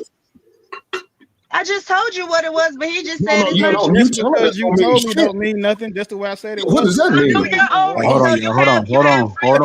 Hold on. Research what I said. I'm not like Google is your friend. Okay, Google is your friend. Well, then you use it. Wait, y'all. Wait. I've used it. I'm trying to teach y'all. I'm trying to teach you. I've used it. I actually read peer review articles. Do you? Host is talking. Thank you. I just want to make sure we're doing one mic. I think they want to know if you said it. Do you have the study that you're referencing? That we let me look up one real quick, because I'm in the car. But y'all, can anybody else look it up real quick? Y'all look like y'all stationary in front of computers. Yeah, I don't want to. So I'm dependent on you, ma'am, the person who said it. Yeah, I support any assertion that I make, but I'm not going to defend yours for you. Like I said, I'm in the car, but anybody could go. It's not like I'm just making this up. You can easily. No, I agree with you. I agree with Ray. I've heard it before, especially I have family members. Yeah. Well, no, I agree with you. My aunt's in it. No. My aunt's been in the medical industry. My aunt's been in the medical industry for 25 years. But I've heard. To research. Listen. I'm just saying to Ray's point, because she's in the field, I'm just gonna go with what she's saying. You know, because she's in the field, so I'm not gonna say she's wrong. So that's a personal experience. I'm just saying. Nobody just look it up. People act like they're allergic to research. I looked it up. Let me read it. Let me read it. I ain't talking about y'all, because y'all actually research. I'm saying the people that just saying I'm wrong, but they scared to look it up. All right. Fuck. All right, go ahead, DJ. Okay, so while there is no evidence that Black women are more inherently better in the medical field, however, research highlights their significant contributions and experiences within the healthcare system. So this can be a complete opinion-based, personal, social media networking visual that you would feel better, and that his experience with his aunt and my experience with all my cousins and my uncle doctors and women and aunties in the medical field, they do feel they're better because of the way that they go in and the mindset and why they went in. And so there are a lot of reviews to Black women doctors all over. That's where I think her opinion is coming from. But overall, there's no evidence of that. I don't think they research. That's not a thing that they look at. So that, I think that's just her personal experience. And that's Willie's personal. So, I think you said it right at first. There's no evidence. It said inherent. That means naturally. They said inherent. Okay. There's no evidence. Only person we have is 3 individual parents, straight like that, you and DJ. Shout out to you and your about the impact we making. You can be in denial about it, but like I said, when you talk about certain fields, Black women are significant. Man, I hope whatever you're saying is true. I hope whatever you're saying is true. I don't believe it. You can look at multiple sources. As my personal experience. So let me speak on my personal experience. Right? Can I do that? I went to a doctor's office, and them heifers was nasty, and they had a bad attitude. Ma'am, can I we listen to your personal bullshit, now listen to my bullshit. So when I went, I dealt with these nasty heifers, and this heifer looked like I was angry, and like I ain't had no, and I pulled out my whole insurance card. She acted like I was there for a free clinic visit. No, ma'am, I got insurance, heifer. Now you need to take my copay and get me back there with my doctor. Now that's my experience. Where Now you? y'all What call doctor bullshit you all you went want. to? I give You a live in damn. New I know what York? I experienced. Wait, I was a question. Willie. I was a Not victim. you went to the hood clinic and got mad. Wait, so is the question that Black people feel more comfortable seeing Black No, clinicians? what she Or said the was care that is Black better? women make the best clinicians, nurses, and doctors. What I Oh, said I was agree there's with no her. evidence to support that. And Okay. then There is. DJ Benita just proved that Okay. there's no There's no evidence for it. remain ignorant. Then there's no evidence that points to this. I'm just making this up. I don't have nothing better to do. Keep We thinking just that we y'all know gonna now. remain ignorant. oh. Yeah, We we know can that move you're making on. it up. Yeah, DJ we just can. proved it. Yeah, we She can. We didn't can prove move on. nothing. In order to research, you have to look at more than one source. That's how I know y'all allergic to research. You have to look at multiple sources to come to any type of analysis But when you you're was looking up. okay with her research until she disputed what you said. Then, huh? I'm Anyone just that saying, doesn't y'all agree with have what a you're problem saying, with it. then you Y'all want can look someone to up look up other something. ones. You can Okay. look up I other got studies you. JR, if you have a All right, problem with hold it. on, y'all. Hold on. Go ahead, DJ. What you gotta JR, say? real quick. 65% of the U.S. physicians in the medical field, physicians, nurses, everything included, are white. 65.6%. This is done in March 3rd, 2025. That just proves 18%. it right there. 18%. I got That proves that our impact is that significant because we're the Ray, minority and we still have the best outcomes. That just proves my point Ray. even more. And now you're We're playing the the white women. minority Now and we you're playing still the white have the women too most. now. Now y'all not gonna shut me up. 18% are Asian. 8.9% are Hispanic, Latino. 4% are Black, African American. So, How many times in history have we been the minority? We have made the largest impact. Y'all gonna really act slow right now. Yeah, we're acting slow. We've Your been the numbers are slow. minority and made the most You impact. said Black women. You said black nurses. That was what you said. And now you already claimed the white women nurses too now. but Lapeef, that goes also. Lapeef, All right, we're gonna go ahead and get back on topic. All right, Ray. Yeah, That hinky funny. We're gonna go ahead and get back on topic. I personally think that they're not trying to take the credit away from saying that there are any Black women that have made significant contributions to all of this. I believe that there are some women that's out there, but what they're saying is based off the stats and the conversation that's going on, that there's no evidence that fully supports it. So if you're trying to convince someone to believe what you're saying, it's just not enough research. So it's going to be more opinion based, and that's okay. Like, you're entitled to your opinion if Yeah, you I'm not feel really that. trying to convince them either. Okay, well, you may not be trying to convince them. Okay, but you was arguing with them Trying to to say, educate them. I'm okay, giving them a trying to perspective. educate them. Have you Because wanna have you seen the movie Hidden Figures? There's so much evidence of Black women's impact in certain fields. again? Y'all can sit up here and They act wasn't oblivious arguing. and say Ray, I couldn't prove it. Ray, Okay, Ray, that's fine. I Ray. will have the stats next time. Y'all right. Okay, Ray. They wasn't arguing the impact of Black women when it comes to this. They was just saying that when it comes to better professionals, I don't even think they said that they didn't disagree. They just said there wasn't any support out there that suggests that. And what she's saying is that support or that evidence is hidden, or we'd have to go a little bit deeper than the surface, is what I'm hearing from Ray. Yeah. So I think if you want to have a better argument when it comes to this, then whenever we do the next one, or maybe you can look it up when you get to the house, or maybe you can look it up right there and then kind of provide it for us so you can shut us up. Yeah.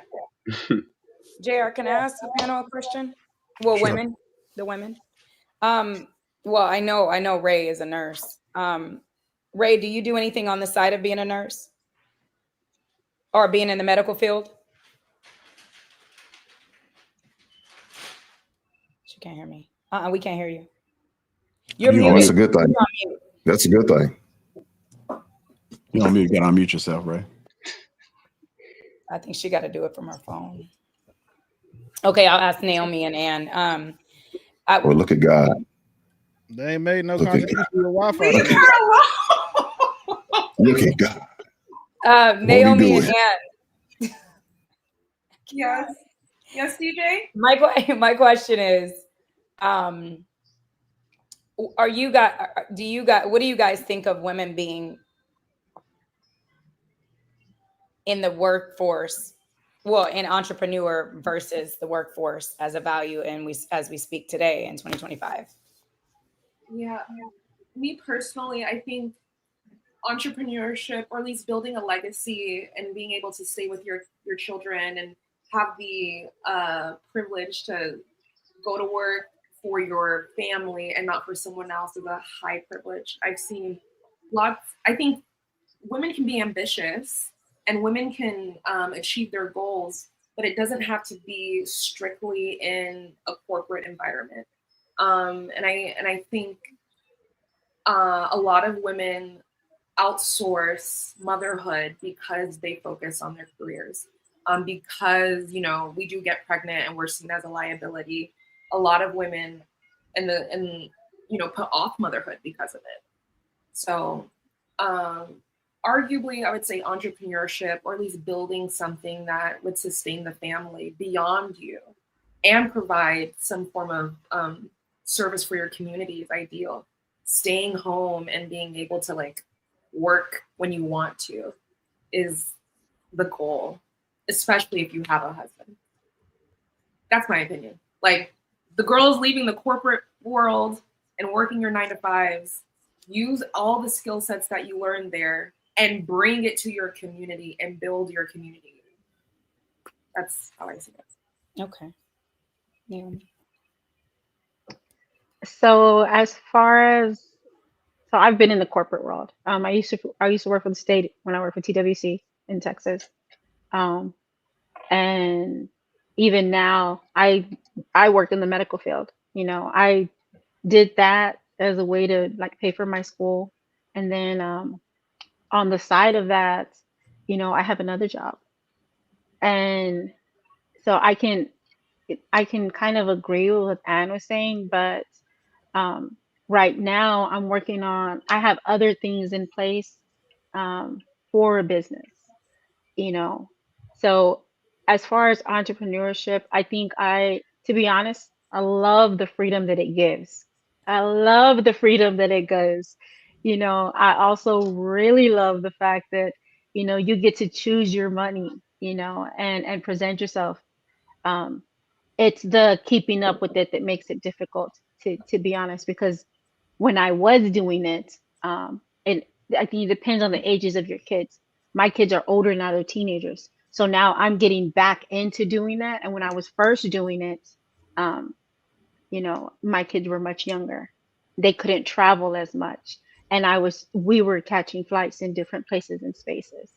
I could financially afford it, but it was difficult because they were much younger. Now they're teenagers. They don't really care. So I think it depends on the age of the kid and then on what exactly the business that you're building.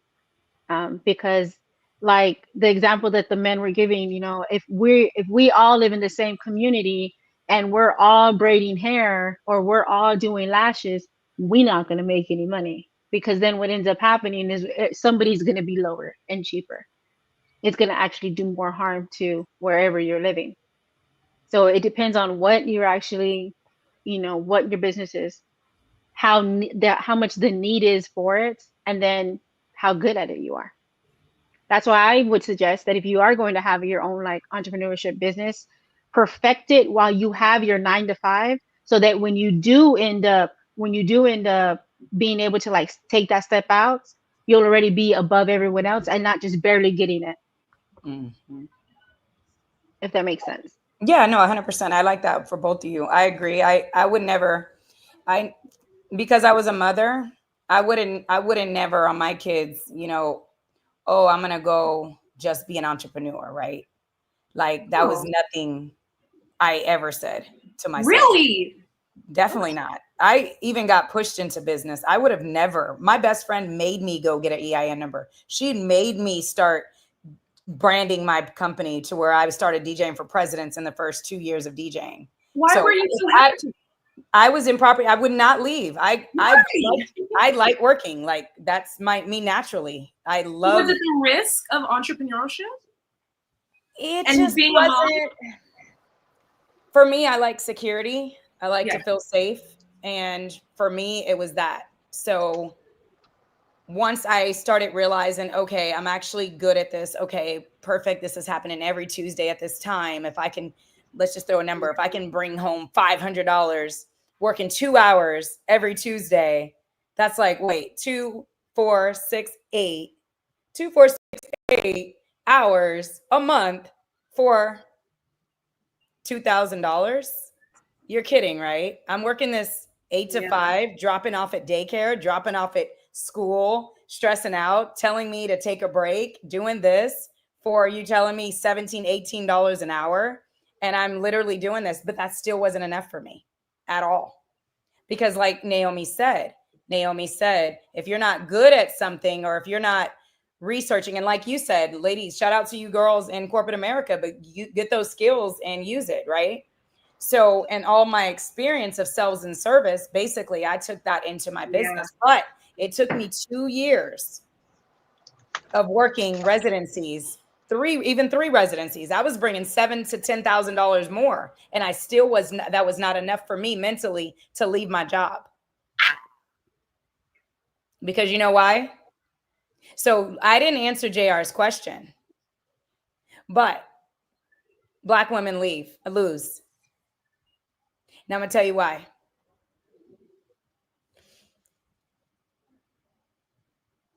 Job stability is a must when you're talking about having credit lines, business, and things like that. That's a huge part of your credit profile, is stability. So while you guys are trying to just quit your jobs and go become entrepreneurs, you still got to pay taxes. You can get in tax trouble if you don't have an accountant.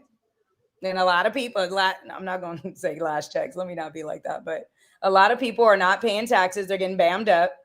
A lot of people do not know how to monetize and how to correctly handle a business, like everyone said before.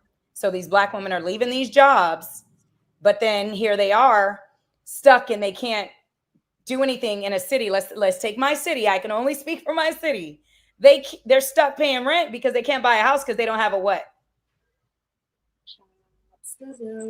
So, right.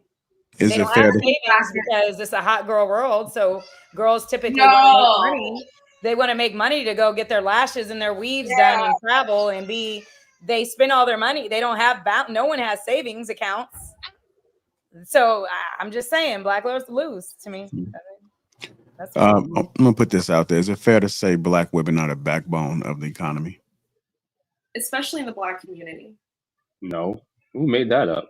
I don't know. That's what I heard. Wait, what was the question? What'd you say? I had a statement. I just want to get you guys. Is it fair to say Black women are the backbone of the economy? No, they just spend the most money. They put us in debt, if anything else. Spend the most money, though. Yeah. No, I mean, again, so you want me to support? You want me to give you a statistic or something? Because I'm not going to make an assertion that I can't post a study to. Yeah, because I mean, if they're losing jobs, like they held key jobs in government, losing them hit the whole country, not just them. So, is it fair to say Black women are the backbone of the economy? Oh well, I mean, before Willie goes, from a spending for interest rates for companies making that interest money, yeah. But in terms of the economy, in terms of like saving or economical growth between an individual or their family, whatever, no, most women, not just so-called Black women, most women put anybody in debt. But corporations love so-called Black women because y'all build up the most interest rates. So yeah, they love y'all for that standpoint. They might be the backbone for the spending part of the economy, but in terms of like how much debt we go in, they're the worst. So it depends on how you look at it. Okay. So Black households spend around $835 billion a year. That's larger than the gross domestic product of I think that would put us in 15th place as far as country size go. If Black women were a country or Black households were a country, we'd have the 15th largest GDP of all countries on earth. Of that $835 million, Black women spend 80% of it. So they're the number one consumers in America while making the least amount of money. So on average, a black household spends between 25 and 51. Excuse me, between I think it said 21 and 55. Excuse me, $45,000 to $51,000 a year. If the 80% holds true, that means 25 to 40% of that shit is being spent by black women in the household. Now you have to give them credit because they're spending the stuff that, a lot of black women have children, so a lot of the things they consume will be for their child.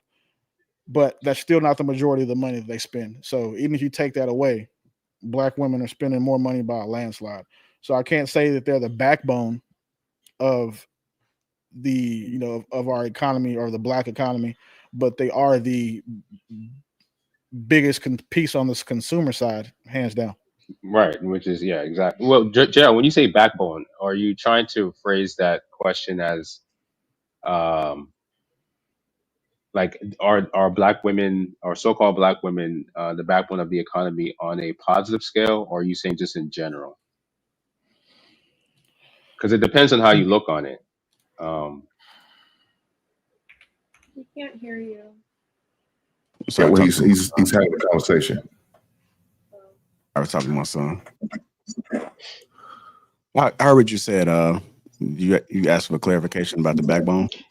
Yeah, like, are you saying from a positive perspective, or are you just saying in general, are they the backbone of the economy in sense of like their power or their economic? Yeah, I was just talking about footprint. in general. So if they're losing jobs, leaving them, getting forced out, whatever the case may be, is it fair to say that they are the backbone? Meaning that if you agree that they are the backbone, then how would that affect the economy for you? Well, the spending is going to go down if a lot of so-called black women don't have jobs. But on the flip side to that, it could force some of those women to realize that they never really had any skin in the game anyway, and the government really used them in the workforce, because traditionally so-called black women would help their husbands or their family members start their own businesses, and then the community would thrive in that sense, right?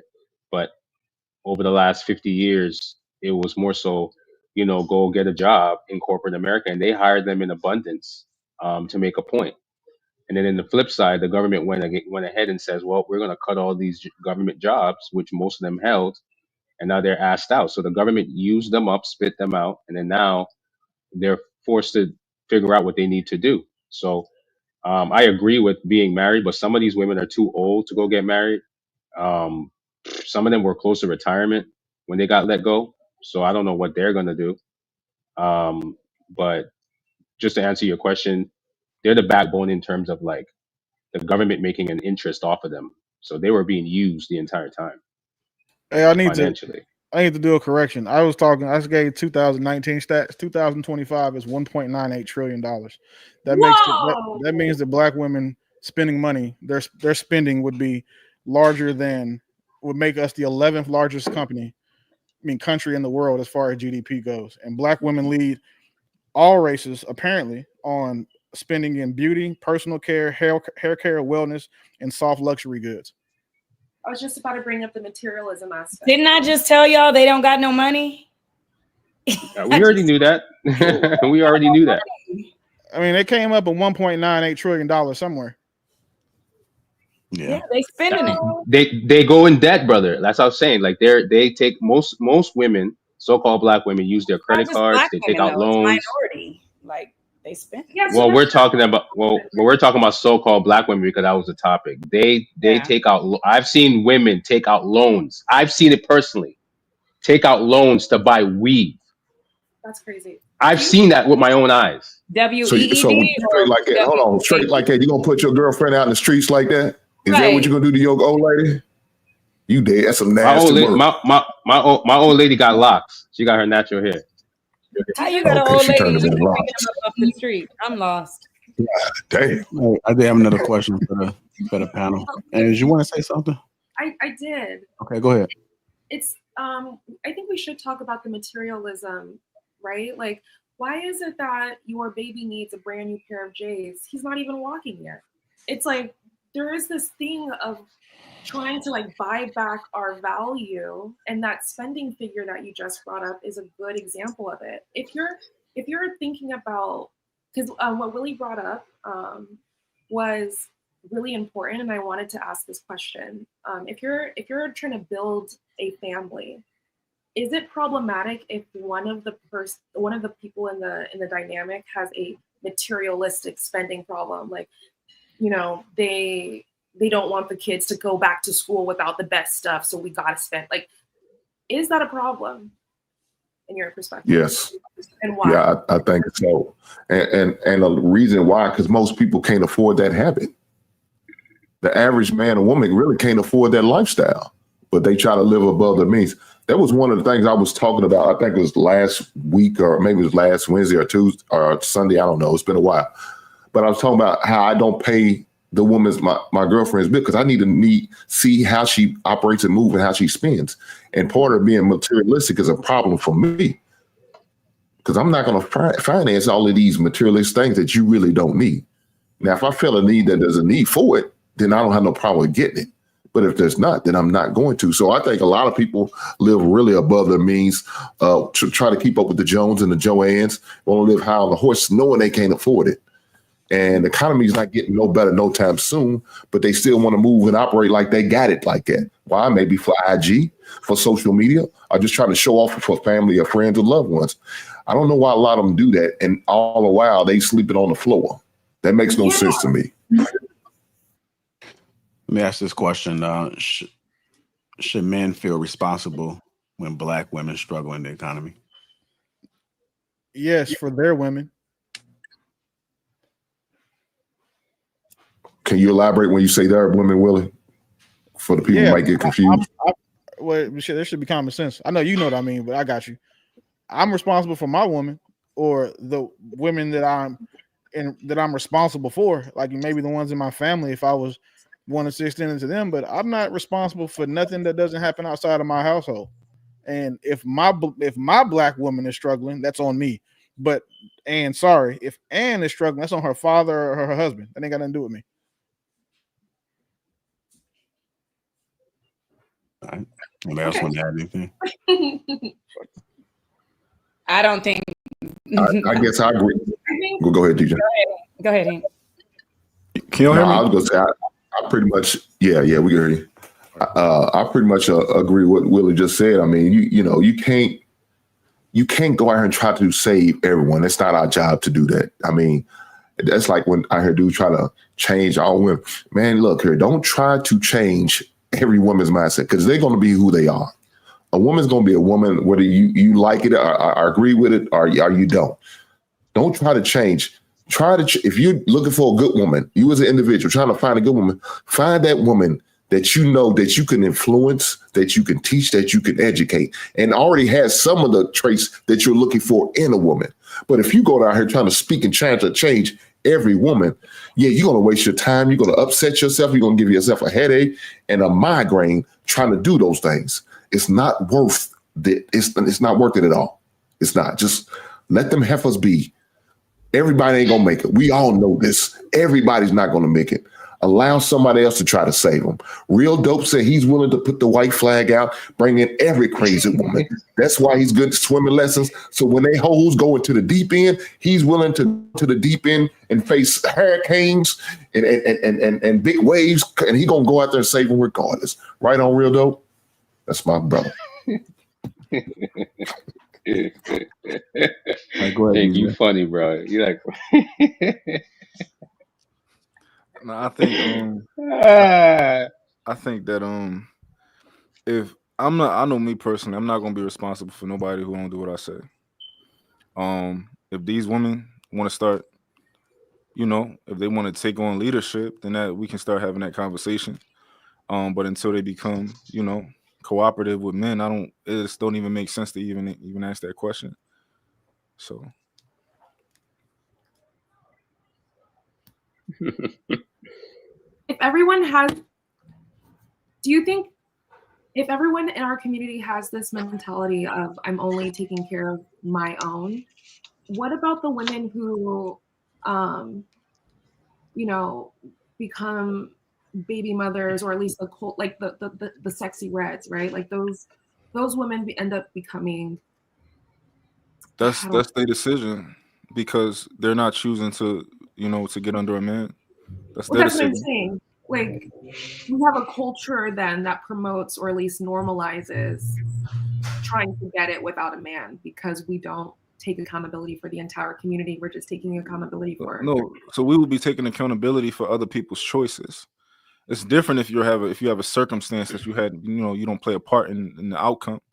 Where we will be taking responsibility for other people's choices, and then we will be enabling them to continue to do that. It's like when you outside and you see a woman like kind of putting her hand in a man's face and she's swinging on a man, but don't nobody say nothing until he get ready to swing back. Now everybody is up in arms because you just enabled her behavior.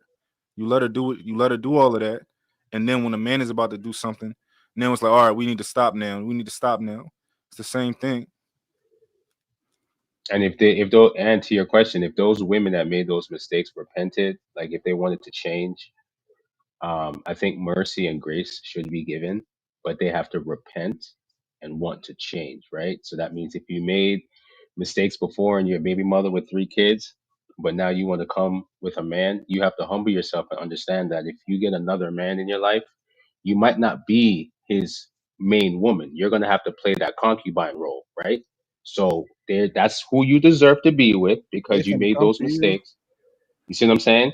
But you have to repent and say, okay, I got 3 kids with 2 guys or whatever the case is.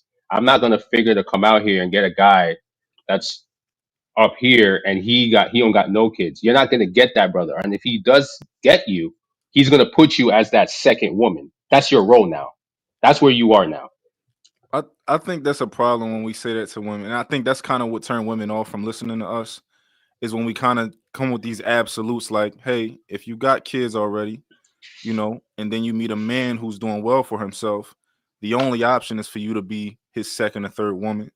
And I don't think that may be realistic. It can be realistic, but however, when we say like this is the choice, it's just not true. Because if you're talking to a beautiful woman, she still can get a man to marry her. A man who don't got no No, kids and is success. no, that's not true. That's true. Lisa Ray's proven that. A bunch of these chicks that were fine in the 80s and 90s are proving it. They fine as heck, bro. They all out here crying on the internet talking about they don't got no man.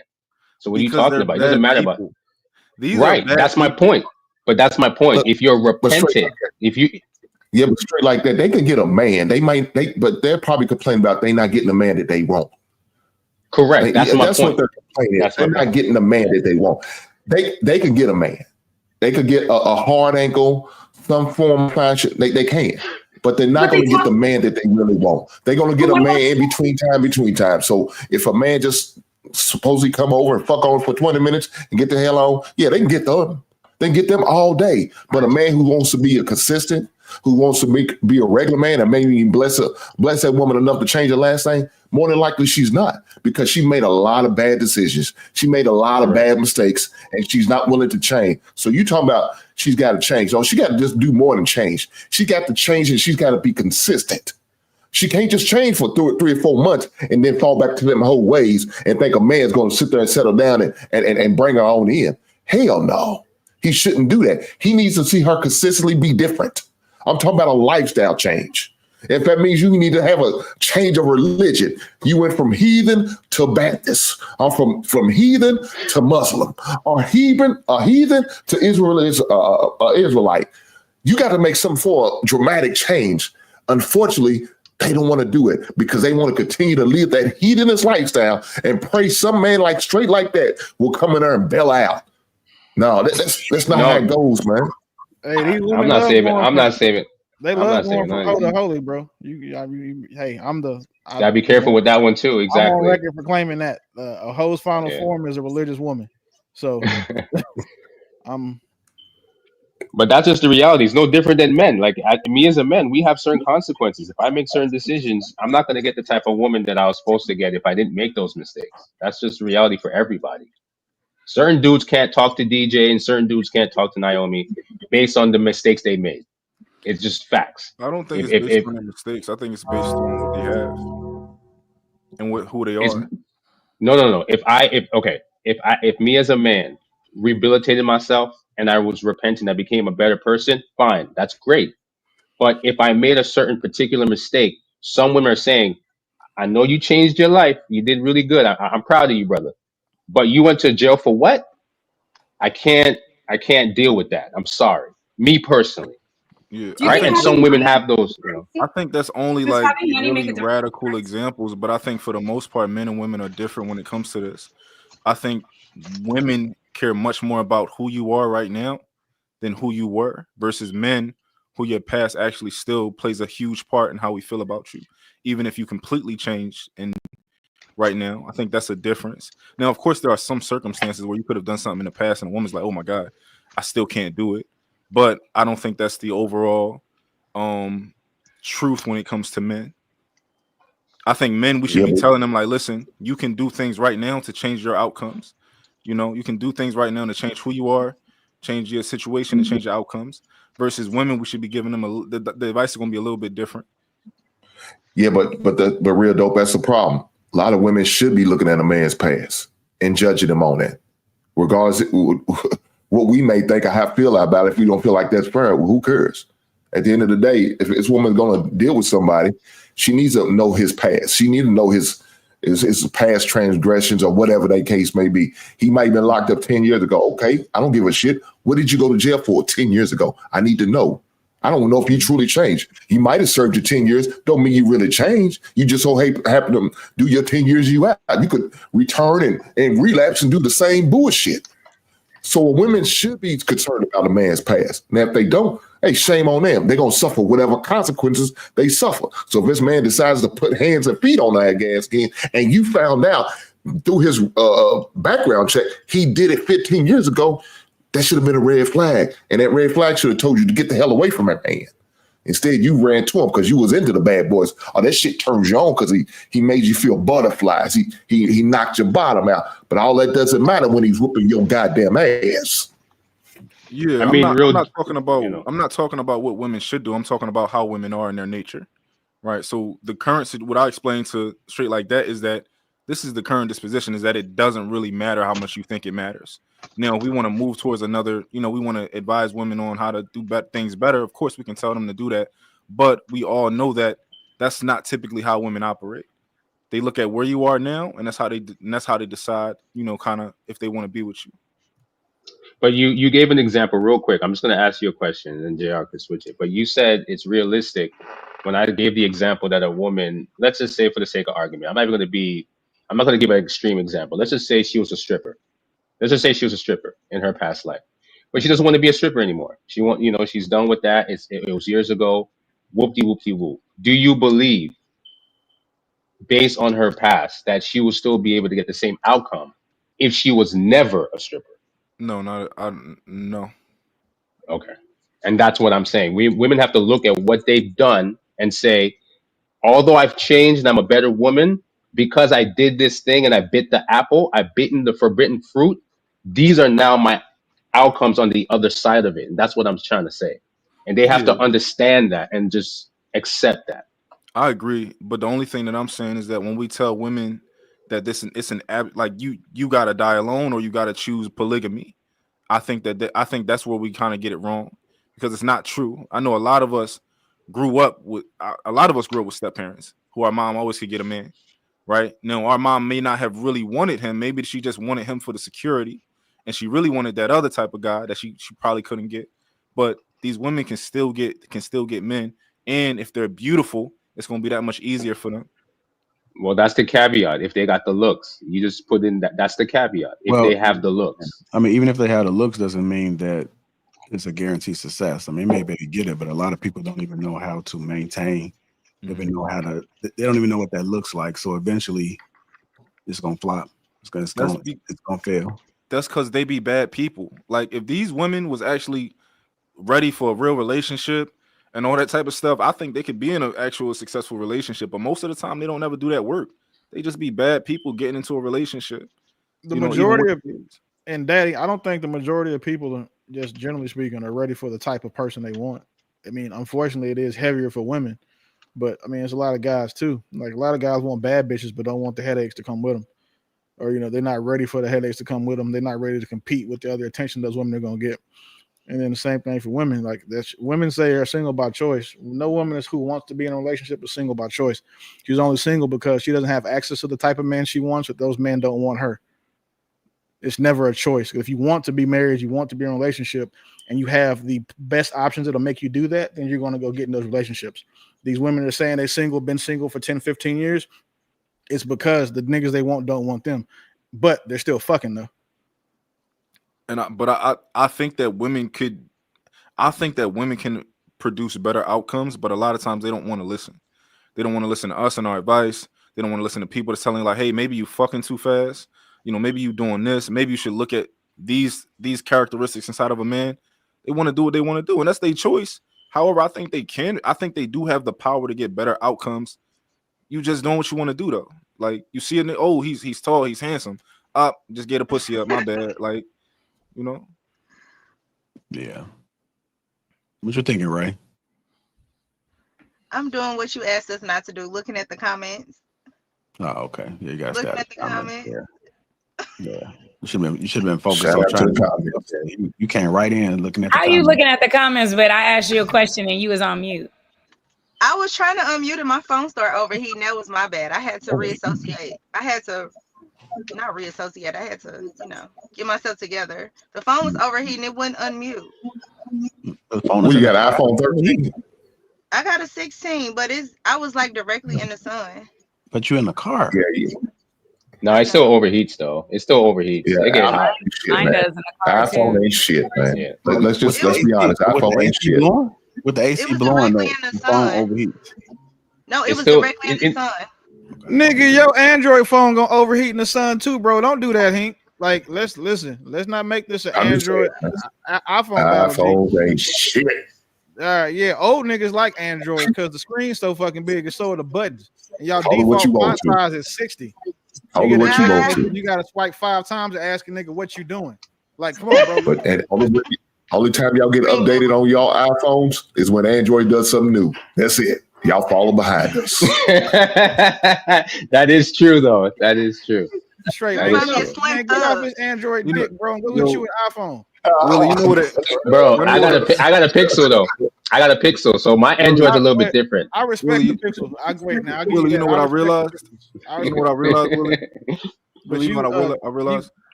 I realized that people with iPhones are like niggas with iPhones.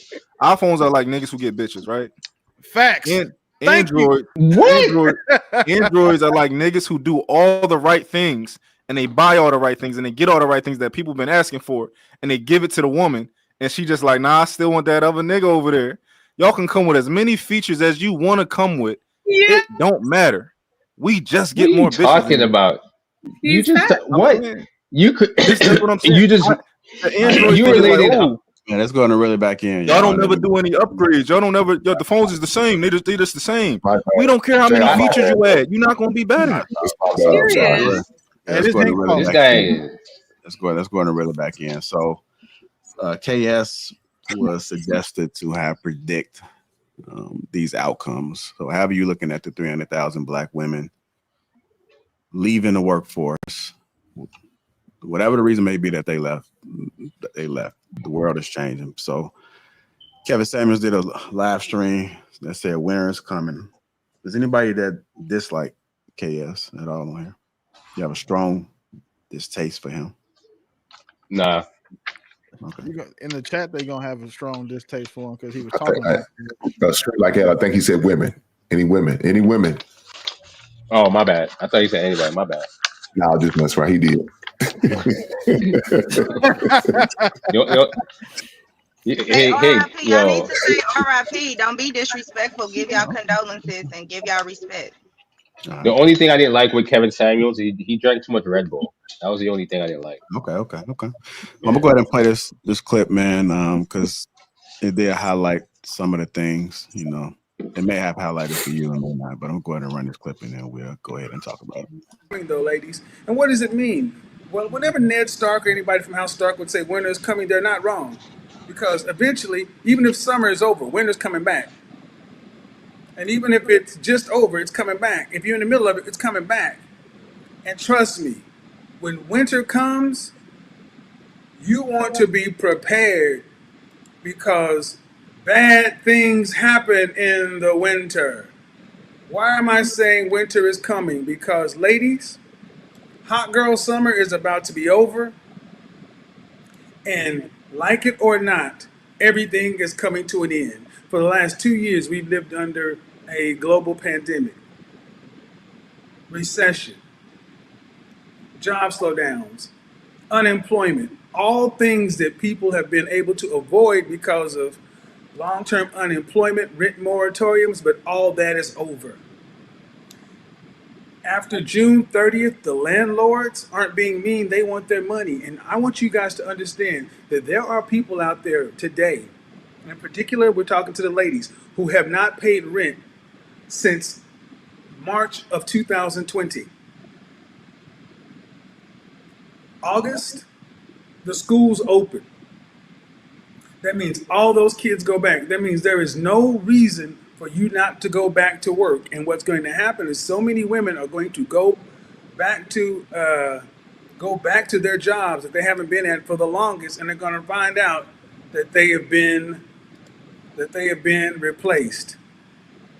Winter is coming. Yeah, the Night King. Yeah, yeah, yeah, yeah, yeah, yeah, yeah, yeah, yeah, yeah, yeah, yeah, yeah. The Night King. The Night King is the leader of the White Walkers. And it's an imminent threat. You can't kill these things because we can't kill them. They're difficult, they're almost impossible to kill. But why is this important? Because just like in any zombie movie, it's not something that can be avoided.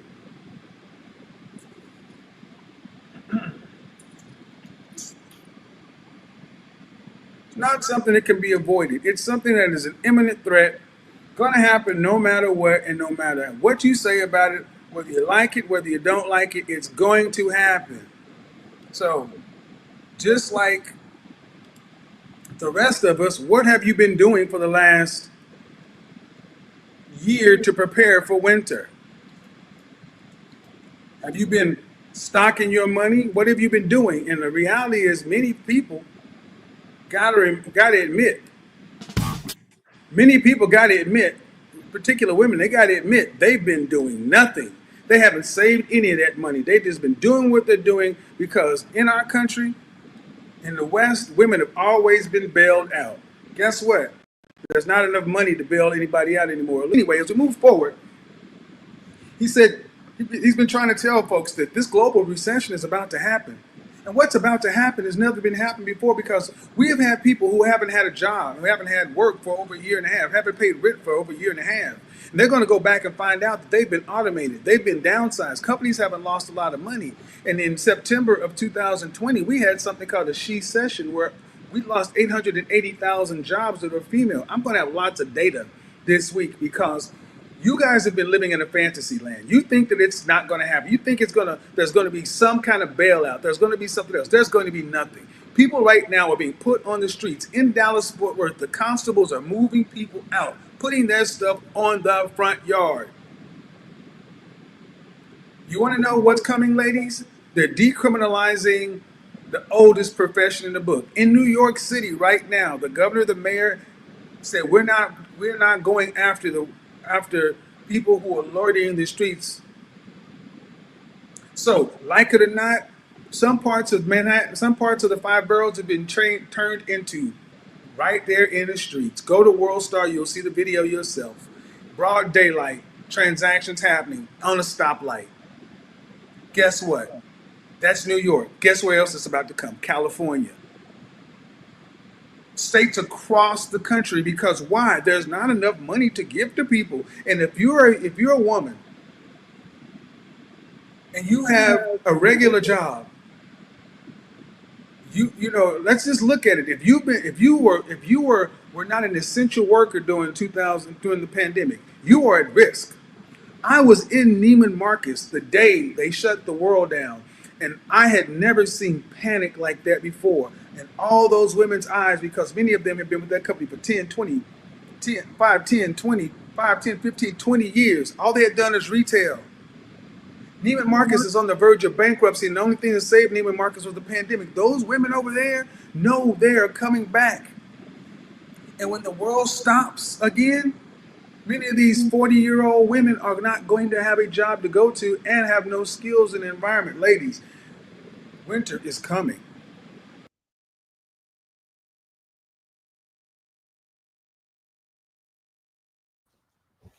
I mean, I said survival.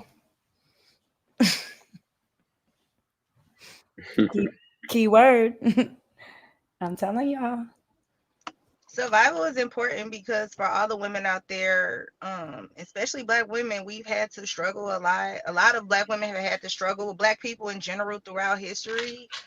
But I will say survival is key because the Black men are the ones dying the most and killing themselves the most. So it's all about how you handle these pressures, because it's one thing to go through something and struggle and then come from the bottom and make it from beyond that, come out of that and see the other side. But it's another thing to go struggle and then kill yourself because you couldn't handle the pressure. So survival is very important in this conversation because it does get like that. I think the warning of thinking long term is what I took away from that conversation. Because if you're still living on, come ups and materialism, you're not prepared for how this world is going to shift, and it's shifting dramatically. And like someone said, he forecasted the future. So I think this is a good time to really reflect on, like, are you building? How are you building? How is life going to look like for you when you're 40s, 50s, 60s? And if you're not thinking that long term, you're in trouble. Yeah. I think some folks are in trouble, man.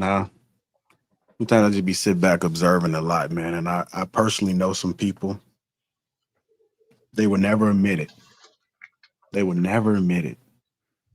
And they don't even want to hear anything about a husband, a building, or anything like that. But I think they would have been better off marrying. That would have saved them a lot of headache, a lot of time, a lot of frustration, because they are scrambling, trying to figure this thing out called life.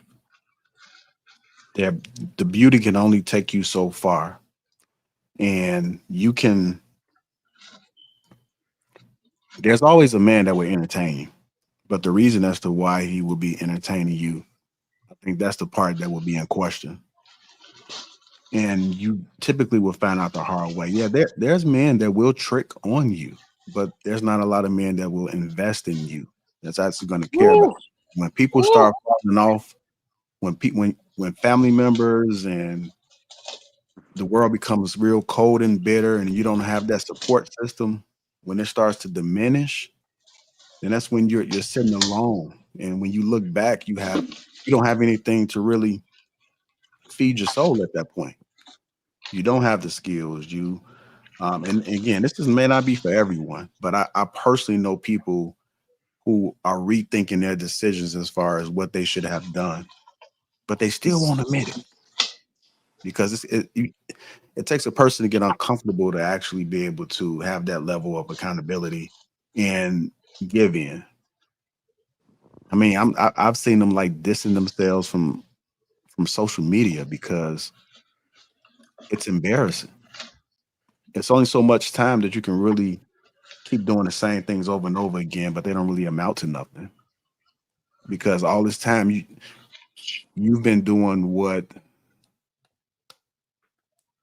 you've been living your life as far as how others view you instead of like what you can actually put out there in the world and what you can actually see for yourself. But people living their lives. I've seen men, there's somebody I know that got remarried. He got remarried quick, but the woman was the one that left him. He was a perfectly good man from what I know, outside looking in and the stories that I hear. He was a good man.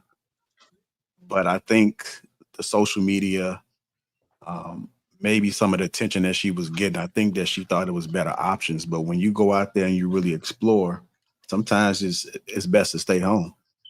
I mean, I know men personally too. Men, sometimes you go out there and you dance, and it's crazy out there in the dating market, man. Sometimes you got to really start understanding like what's really important. And sometimes people don't find these things out until it's much later. But that's the reason why these conversations are important, because we are able to highlight some things, and maybe some might touch you differently. And maybe you went to church and it hit you. Maybe you was daydreaming or falling asleep. So hopefully some spoke to you in this message right now, because it's real out here. I don't know anybody that wants to be alone, both men and women. And one of the things I was hearing when you guys were speaking is that I don't hear too many men say that they single by choice. I usually hear women say that they single by choice. And the reason why I think they say that is because it's I don't think it's true. I think, and the reason why I know it's not true is because typically the people that have said that they tried relationships, they tried marriage, they have children. So if this is how you was born and this was how you looked at it from the beginning, then I can understand. But you tried it. It didn't work out the way you wanted to, or maybe you were looking for something else or looking for more, or maybe somebody was whispering sweet nothing in your ear. I don't know what it is, but the only reason why you're saying it is because you have no choice but to say that, because you have nothing to show. You wasted all this damn time and you arrived here. When you arrived there, you was alone. So that's just my take, man. That's just some of the things that I'm observing, man. It's real out here. I hope people really understand like what it means. And I know a nurse, and she told me, you know, when she be in Hopkins, even the criminals that created that done some crazy things, killed, murdered, they don't want to die alone. That's why the nurses be by their bedside. Nobody, I think, truly desires to be alone.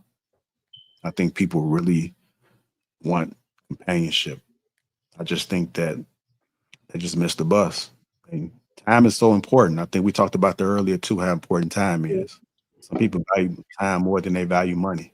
You know, money is a tool, but you can't get back that time. Just imagine you sitting when it's cold. You don't even know how to live in a house with somebody and be around somebody because you've just been so stuck in your ways. But it's still lonely, and it's still hard for you to admit that I'm not happy, that I should have did something differently. Right. You can still do it, but it's like they ain't gonna listen to you.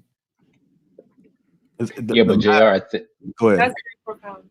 No, I was gonna say I think Kevin Samuels is agreeing with you. What he's saying is the winter that is coming because the economy is so bad is women are going to be forced. There's no, it's going to be to his point, you will know for sure that you do need a man in your life. It's going to be absolutely no way around it.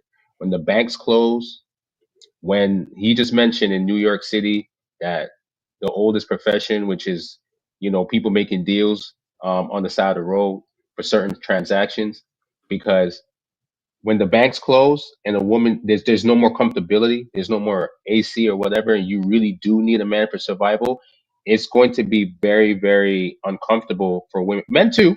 I'm not saying it's not gonna just be women, but women are gonna realize, oh, I really do need a guy. And because there's not a lot of dudes around, quality men anyway, that's gonna be able to facilitate your protection or your survival. Most women are gonna be begging to stack up with a good man because she's going to look at a guy that's already made preparations for this winter that's coming, and she's going to say, let me come over here where it's warm and I can survive over here. But he's going to be like, bro, I already have my woman. She's going to be like, listen, I'll sleep in the next room. I don't care. Like, I got to come in. But Kevin is saying it's going to get like that, to where there's no denying it. There'll be no way around it when that day comes. So that's what, to your point, no one wants to be alone. But I think Kevin was saying it's going to get to a point where they can't deny it anymore. Right. The structure that was holding up this false flow is crumbling at the foundation. It's going to crumble. Correct. Yes, it's going to come right down to the bottom, the bare bones. We're gonna go back to when you got a man for survival because he was the one that's went out hunting and building the house, and then obviously as a woman you contributed in a different way. And if you got to stack up with one man or whatever the case is, that's what women are going to do.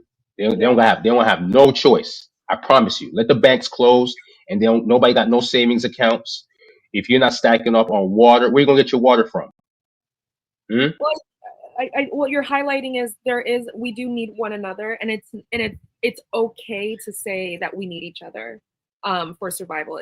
I think it's actually abnormal to get to a point where you're like, oh, I don't need anybody and I can make it out without anyone. I think that's very weird, because even when you're 65, 75, and you've worked your whole life, you still want to see your grandchildren. Like you still want your your old lady by your side. I don't know. There's something weird about normalizing this we don't need one another thing, I think. Yeah. Anybody else want to add anything? I know we've been dominating, so. I come from a different perspective when it comes to like the whole family. Like I think family is just important. And I think that when it comes to partnership, I think one day you just are going to need each other to lean on. People don't think about, you know, when you get sick, and they don't think about these type of things. They don't think about when you lose a parent, and you know you kind of need somebody to kind of be there for you, and you know, and take your kids to school while you are dealing with these other, you know, while you're dealing with like real life problems. Real life is going to happen to everybody. Outside of the money, because we live in a modern era where we never really going to need a man for protection because we got police and all that type of stuff. So women can roommate with each other and to help, you know, save money on the bills and all that type of stuff. But you know, I believe in lifelong companionship, and you know, because I think about those times where life is going to actually hit you with something that you need somebody to kind of help you keep it together. My work is seeing how many very wealthy white people are lonely. How many of them have wives who refuse to caretake or even be present? How many of them have to pay, and they pay a lot of money to just have someone be present for them or take care of them? It's shocking. It's shocking to me how like people are willing to outsource and pay good money just to have that companionship you're talking about in their old age.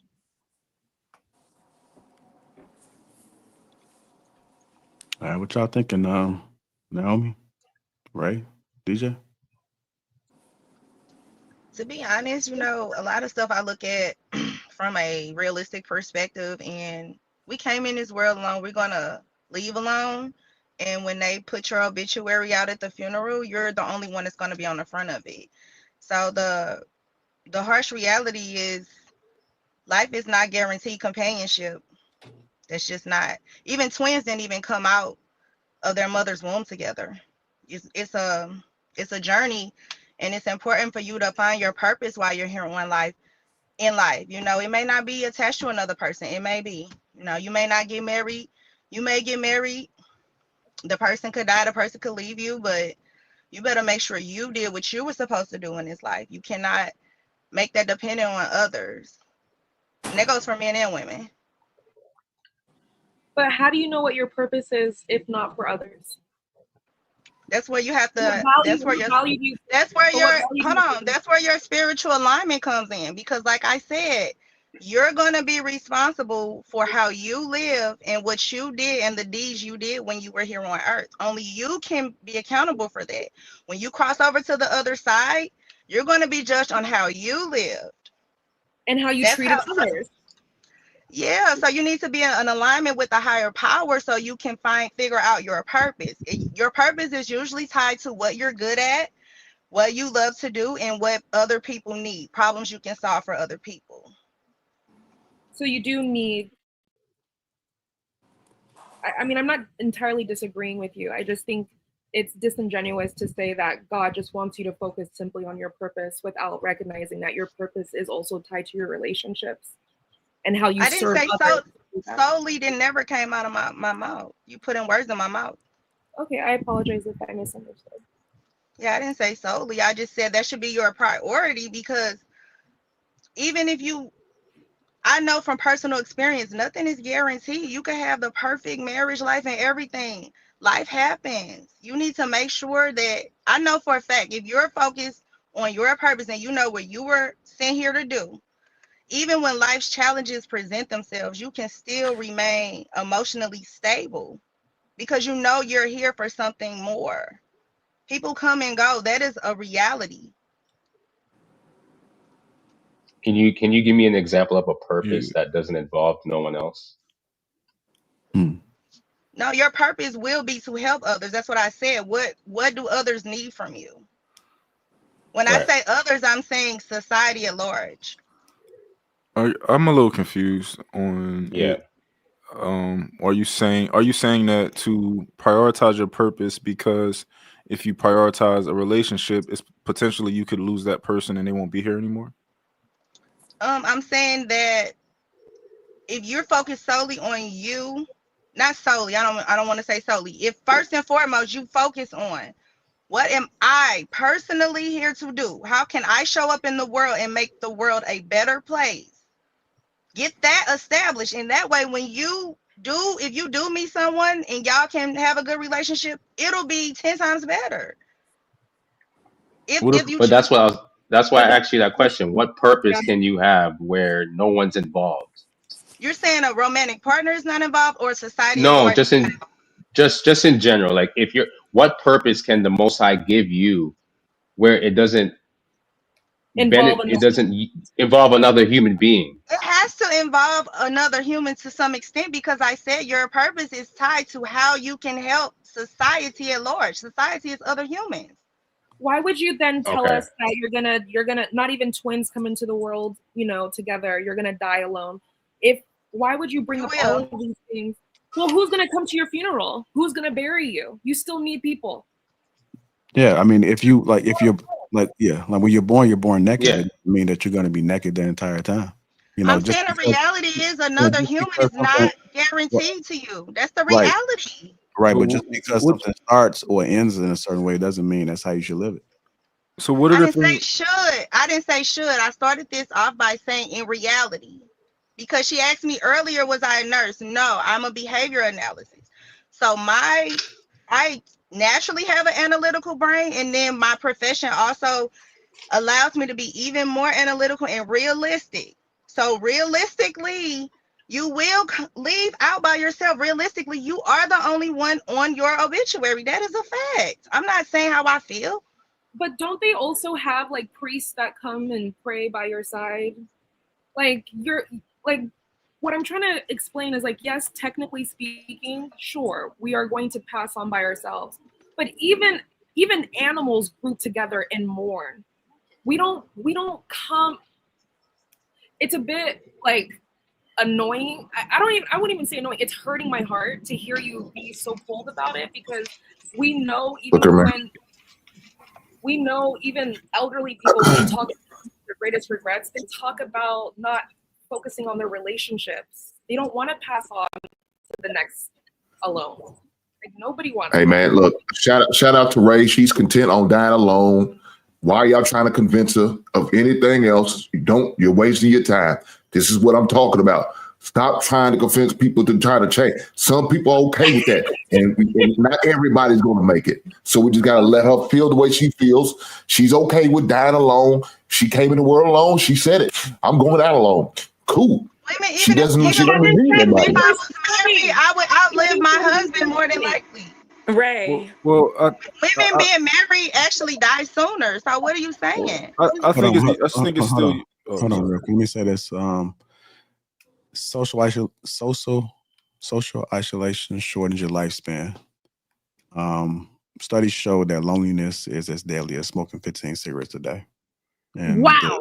Women are not lonely by proxy. They're not. Men are the lonely ones. Women have a friend circle. They have family. They're usually not lonely. Why are we the biggest consumers of depression and anxiety pills? Because we're dealing with family, and a lot of people are dealing with men that are stressing them out. Checkmate. Let's talk about it. That were raised by women. There you go. That's what I'm saying. Regardless, at some point, we got to be accountable. Everybody has to be accountable for the roles they play. Now, if you out here steady producing children with no dad, you have to be accountable for that too. We can't choose who our parents are. So if our parents, if your mom was a single mom and wasn't married and didn't bring you up with a 2-parent household, you had no control over that, but you have control over how the kids you bring into the world and how you raise them. I think that it's still good to have this conversation with her, because I think that her and people like her their mindset is they're going to talk to little girls. They're going to talk to other women. So I think it is good to have this conversation, and hopefully we can, hopefully she at least here's another perspective. No, real dope. The problem is you're wasting energy on talking to these people. Talk to the people who's willing to change. She's already let us know she's got her roots in deep with this thing. You're not uprooting her. You're not changing her. You're not moving her. Find someone else who's willing to listen, who's willing to make a change, who's willing to make them adjustments. Put that energy into them. Don't waste your time with these heifers. It's not worth it. Or if you're talking to a dude like this, don't waste your time talking to hard ankles like this. He's not worth it. Man, if y'all utilize your energy and resource into other people who is willing to change and listen. Who you calling to help us? Slim Right on. Right on. I agree with everything you say, ma'am. I agree with everything you say, Ray. I know don't nobody. Are you married? Because I know don't nobody want your home burnt out. Ray, can I ask you a question? Yes, I am. I wanted to ask her a question first. Ray, are you open-minded or are you closed-minded? I'm open-minded for sure. I am. Okay. I doubt that. I just want to point out that women are diagnosed with depression at 2 times the rate that men are. Women are also almost twice as likely to be diagnosed with anxiety, depressive, or personality disorders than men are. And one of those disorders is loneliness. Women consume the majority of antidepressants that are sold. They also consume the majority of the other personality altering medications. So to say that women aren't lonely just isn't statistically true. And then let's not think that who commits suicide the most lonely. That's what I was about to say. Can we acknowledge what he's saying without trying to I got it, and don't worry about it. The problem is that when people have statistics, they don't know how to actually diagnose or break down or digest statistics. Just because men kill themselves more often than women do, doesn't mean that they're more depressed, because the majority of depressed men that kill themselves is still very low. The majority of women that kill themselves is low because women have more coping mechanisms. They have friend groups, society copes for them. But if anyone is trying to say that women aren't lonely because they don't kill themselves more than men, that's just not an educated standpoint to have. Okay, I'd rather be living and having to figure it out than be 6 feet under. I'm a DJ or in here's Atlanta. Here's a crazy thing. Girls Or you want to be 80 with the man you love. Whoa. I'd rather be living and doing what I need to do while I'm here on earth than 6 feet under because I was so lonely I couldn't take the pressure. Your words are so disingenuous and disrespectful to men. No. Men unalive themselves because of women like you. Men unalive themselves because of responsibility and duties like that. That's why men unalive themselves, because of the duty and responsibility of the woman. And for you to sit here and say that men unalive themselves just because they're lonely, that is so disingenuous and so disrespectful for you to speak so negatively about men. It is so wrong. It is so wrong. And you know, I'm telling you, you don't even know the statistic. You said earlier today that black men unalive themselves more than any other race. Did you know that according to statistics, it's white men who unalive themselves more than any other race? So you don't know the statistics. I highly suggest that you go and research it. Go and research it. Just go and research it and learn it before you actually speak on it. Go research it and learn it before you actually speak on it, because the men's suicide rate, you don't know it, and you're just running your mouth right now. That's all you're doing. Does it taste good? Do you like it? You like to just say stuff? Because that's exactly what's happening right now. You don't know what you're talking about. The men's unaliving rate, the men's statistics, you don't know what you're talking about. And I'm telling you right now, you don't know what you're talking about. Ray, DJ had a question. Can I say something? So I just want to say, woosah. Everyone take a deep breath in through your nose. Let it out. As a DJ, shout out to Pookie in the comments because he continues to say, hey, is she really a DJ? Yes, I'm a DJ. But as a DJ, I never knew how lonely women are. Now, I'm in Atlanta. I'm only speaking for Atlanta. Nobody get offended by your cities. Okay? But I am from California, so I can speak to my Sacramento women, cousins, family. Bitches are lonely, and I don't even cuss. But women are so sadly single and depressed internally. They are undiagnosed, a lot of them, don't even go get therapy. A lot of them don't get help. A lot of them are just crazy within their own foundations and households, raising kids miserably, even collecting checks, got jobs, got money, got weed, got hair, look good, fine as fuck. But they are so freaking broken and miserable inside. It's at a rapid high. They're not going to kill themselves because they love themselves, but so it's, you can't compare the depressed women, I'm saying, to the people that are committing suicide as far as men. But women at a hierarchy are highly depressed. That's why the spending, we can talk about that as relation to the spending, as relation to I mean, I say it every day, even when I just had a baby in 2023.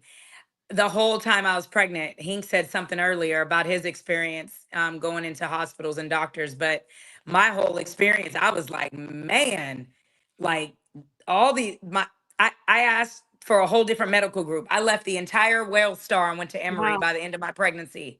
Wellstar. I mean, left a medical group. That's how depressed Black women were at a hierarchy in Oh Wellstar in wow. Atlanta, Georgia. And I promise you, as a DJ, I see it. These women go out, like there's women that go, I can post an event. They go to every event looking, and shout out to them, looking for a man. They might need one, but it doesn't mean that they're not depressed. And they even get into relationships, trauma bonding. And then the relationships gets worse because then they produce kids. But women are strongly depressed because initially the program was off, right? We're supposed to have a husband. We're supposed to foundationally build from the start. But in reality, we have life, we get married, we get divorced, we make bad decisions. So in that space, as life keeps going, it only goes downhill from there.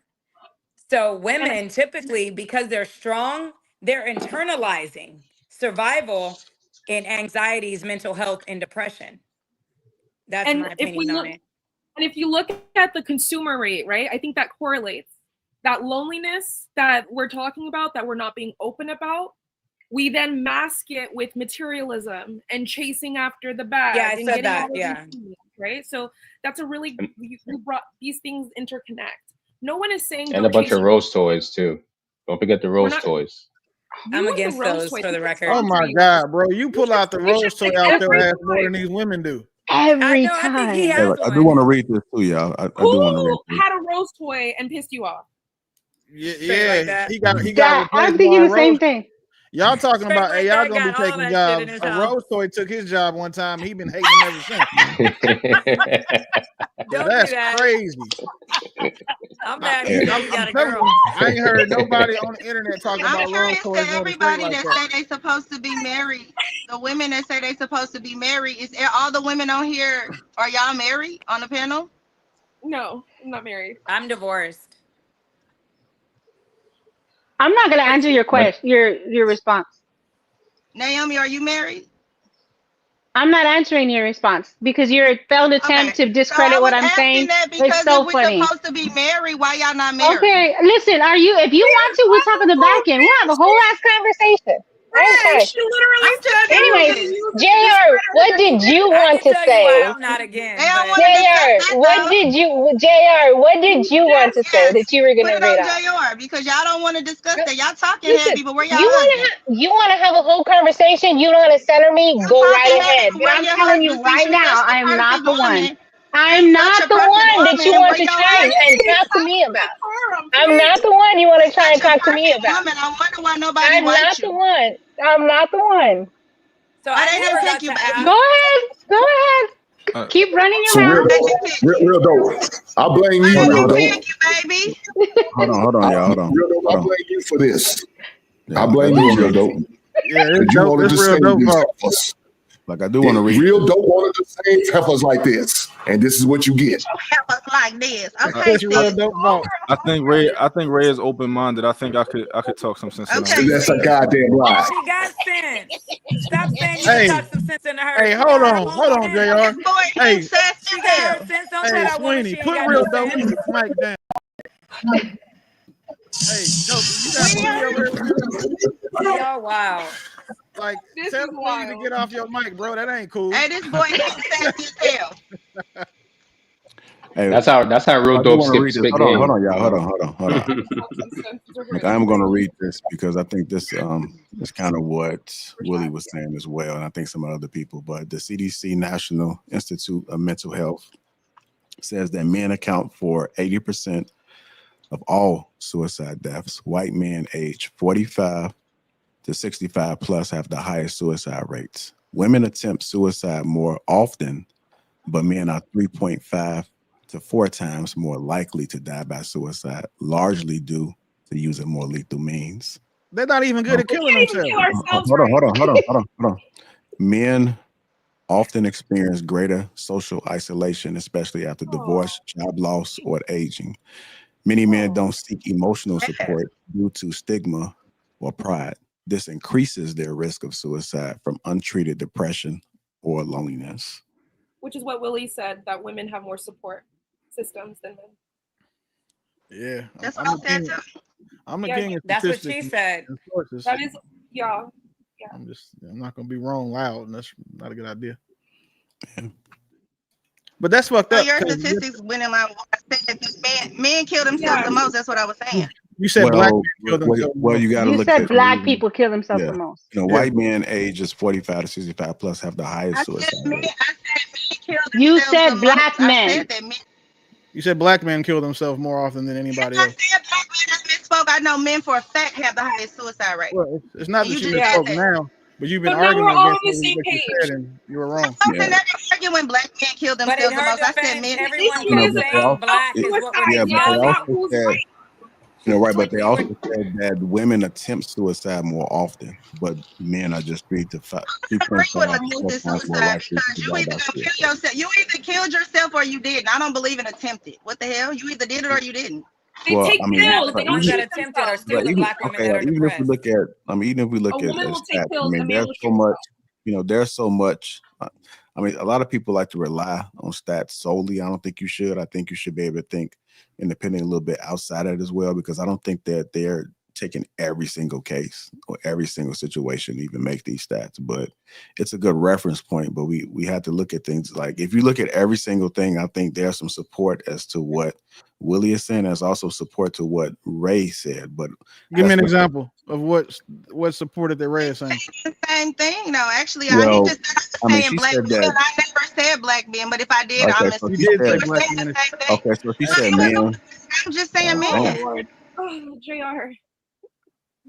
Look, so like men, what I was saying is that men do have a higher suicide, but to Willie's point, like men are not getting the treatment, right? So if you look at every single thing, it can kind of make a little bit more sense than just to look at, well, men die solely on this. I don't think that will be a strong argument without looking at everything and then making a conclusion. As far as that's true. So you have to look at the same for women, and why do they take antidepressants? Why are they sad? You have to, if you're gonna deep dive, you got to do it for both. If not, you just have to look at it on the surface. Okay, men have the highest suicide rate. If you're not gonna deep dive on both genders, then what's the point? If women were good at doing manual labor, they'd be better at killing themselves too. I mean, we do have checkmate. It's not that hard to kill. But isn't it back to the bigger point? But back to the bigger point. You were saying something to the effect of like you just need to be on your purpose, et cetera, right? Because men kill themselves every day. That's how I know it ain't that hard. Oh, so that's just speculation and conjecture. And so, real dope again. You think this woman is an open-minded woman that she lied and told you real dope? You think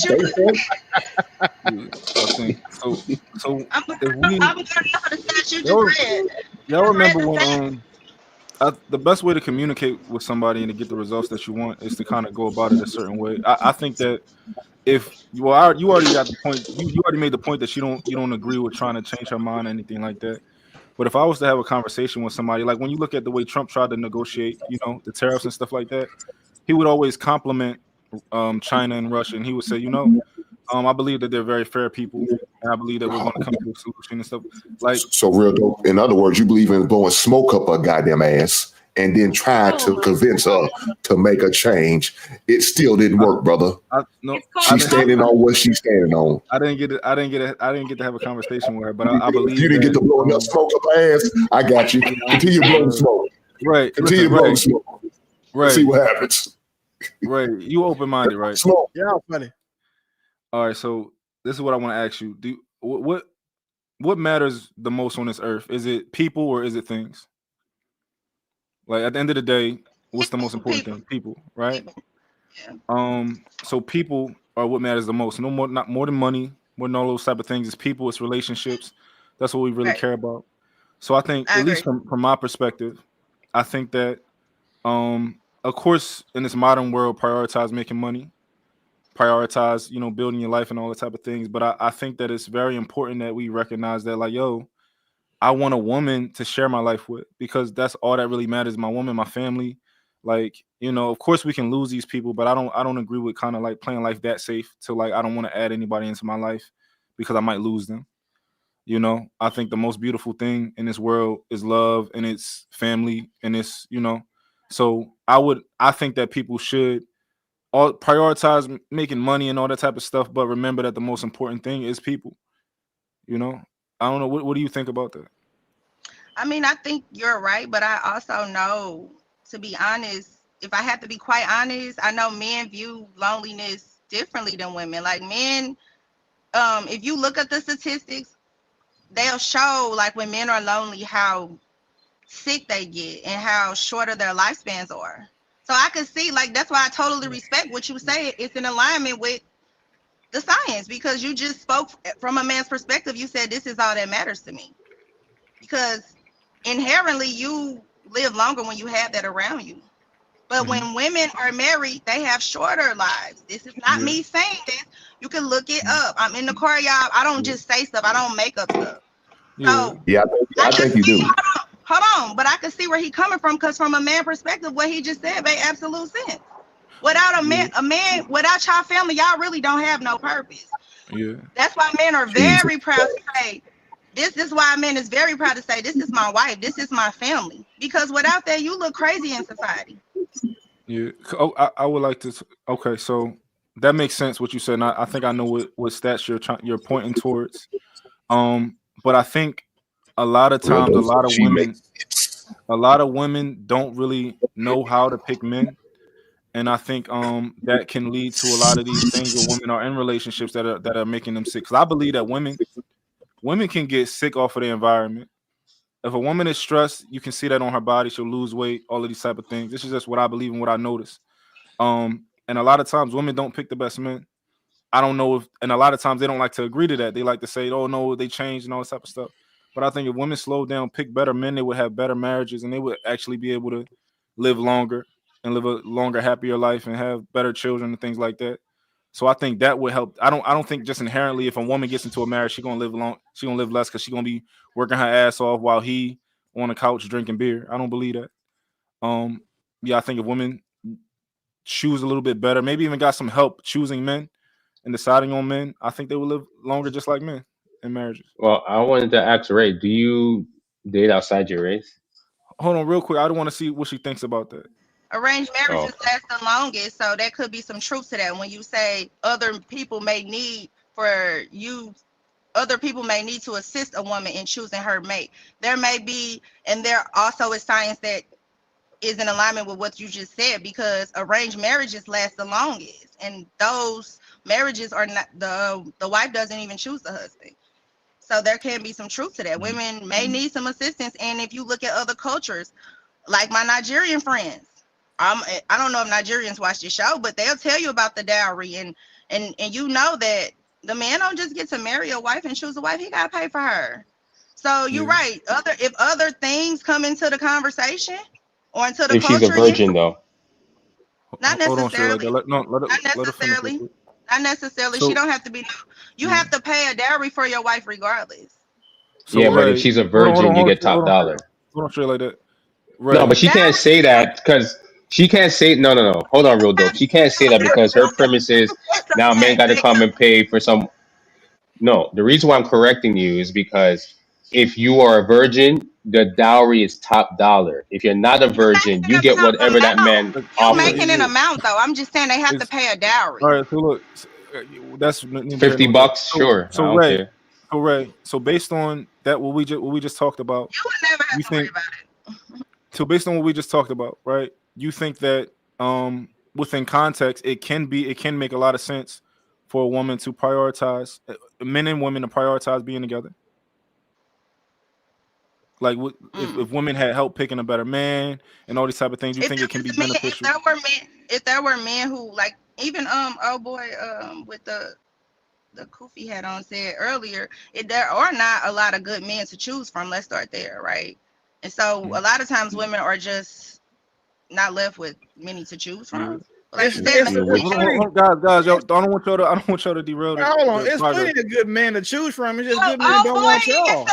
Oh boy, said it straight. So, like that's like earlier. They so just Ray, don't want y'all. no. I got so Ray. You think that if you think arranged marriages though or something like that could be beneficial? I know that. Yeah, I see they have the longest lasting outcomes. Okay, so this is the thing. I think that we've made some progress here. She's gotten to, before it was like, oh, I don't think that people should prioritize relationships or women. I don't think they should I think they should prioritize money in the career and all that type of stuff. No, they should prioritize themselves. Yeah, they should prioritize themselves. But so we've right gotten in there, real dope. Right in there, no progress was made because she said it. She doubled. She tripled down. You need to prioritize herself. You sit there and say, I think a breakthrough was happening. No. She told you again. She prioritized herself. Let this heifer die alone. Let her die alone. And we're going to piss on her goddamn grave. Go to hell. That dead Slim horse. Slim Thug. I'm Slim Thug sassy. I'm Slim Thug sassy. You respect my gangster. Hey, the dead horse. The dead horse. You were trying to beat me. Most women would never agree to arranged marriage, right? And she's saying that she thinks that that's why I said she don't agree to it. But she don't agree to it. How you know what I agree to, sassy man, sis? That's why he laughing. He know he's sassy.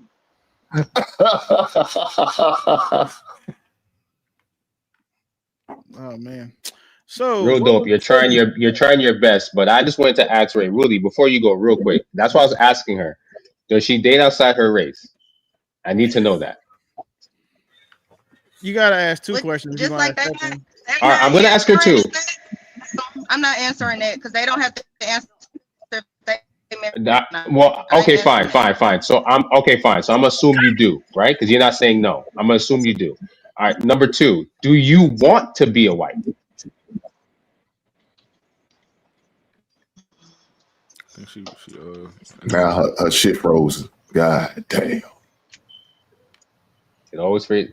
Did you hear my question? It sounds like she only agrees to be a wife if she gets paid. Right. That's what I'm saying. That's why she brought up the dowry report. And that's why I'm trying to say the real dope. Don't fall for the trap. That's a trap. Because now she's going to say, oh, well, if you're going to treat me like my Nigerian brothers and sisters, you got to pay me this amount of money to be my wife. No, you're not a virgin. They only pay for virgins over there. We're not talking about her. We're talking about women in general, right? Because we're talking then about why. We're talking about. You talking about her? You trying to change her. You're trying to change you were talking about her. No, straight like that. I never asked her no personal questions. You should, brother. It's a waste of time if you're not going to ask no personal question. My goal, right, is with everybody on this panel. Let's say we see somebody like Ray who's kind of like jaded or she got her particular view. My goal when having a conversation is not just to yell at each other and be like, "Well, fuck you. I hope you. I'll piss in your grave, heifer." That ain't my goal. Like my goal is to actually make some headway and to actually change perspectives of people. Too many men are trying to save all of these heifers. Stop trying to save and pull these heifers out of darkness. Let their heathenous ass stay there. Focus on the real. You saying you my man 50 grand, bro. You my nigga. But I say this. I just got more patience than y'all. That's cool. It's not that you have more patience. Shout out to you, real dope. Shout out to you, brother. you have more time than the rest of us do, because this is the thing, right? Having those conversations with someone that is like, when it's a fruitful conversation, that would make sense. If you were doing that, Hink wouldn't be telling you to stop saying trying to play Captain Save-A. But when you have the conversation with someone who is not going to progress from where they are right now, and they're not going to debate the logic that they have, it's going to become about you or your message. That's why he's saying it's just fruitless to have the conversation.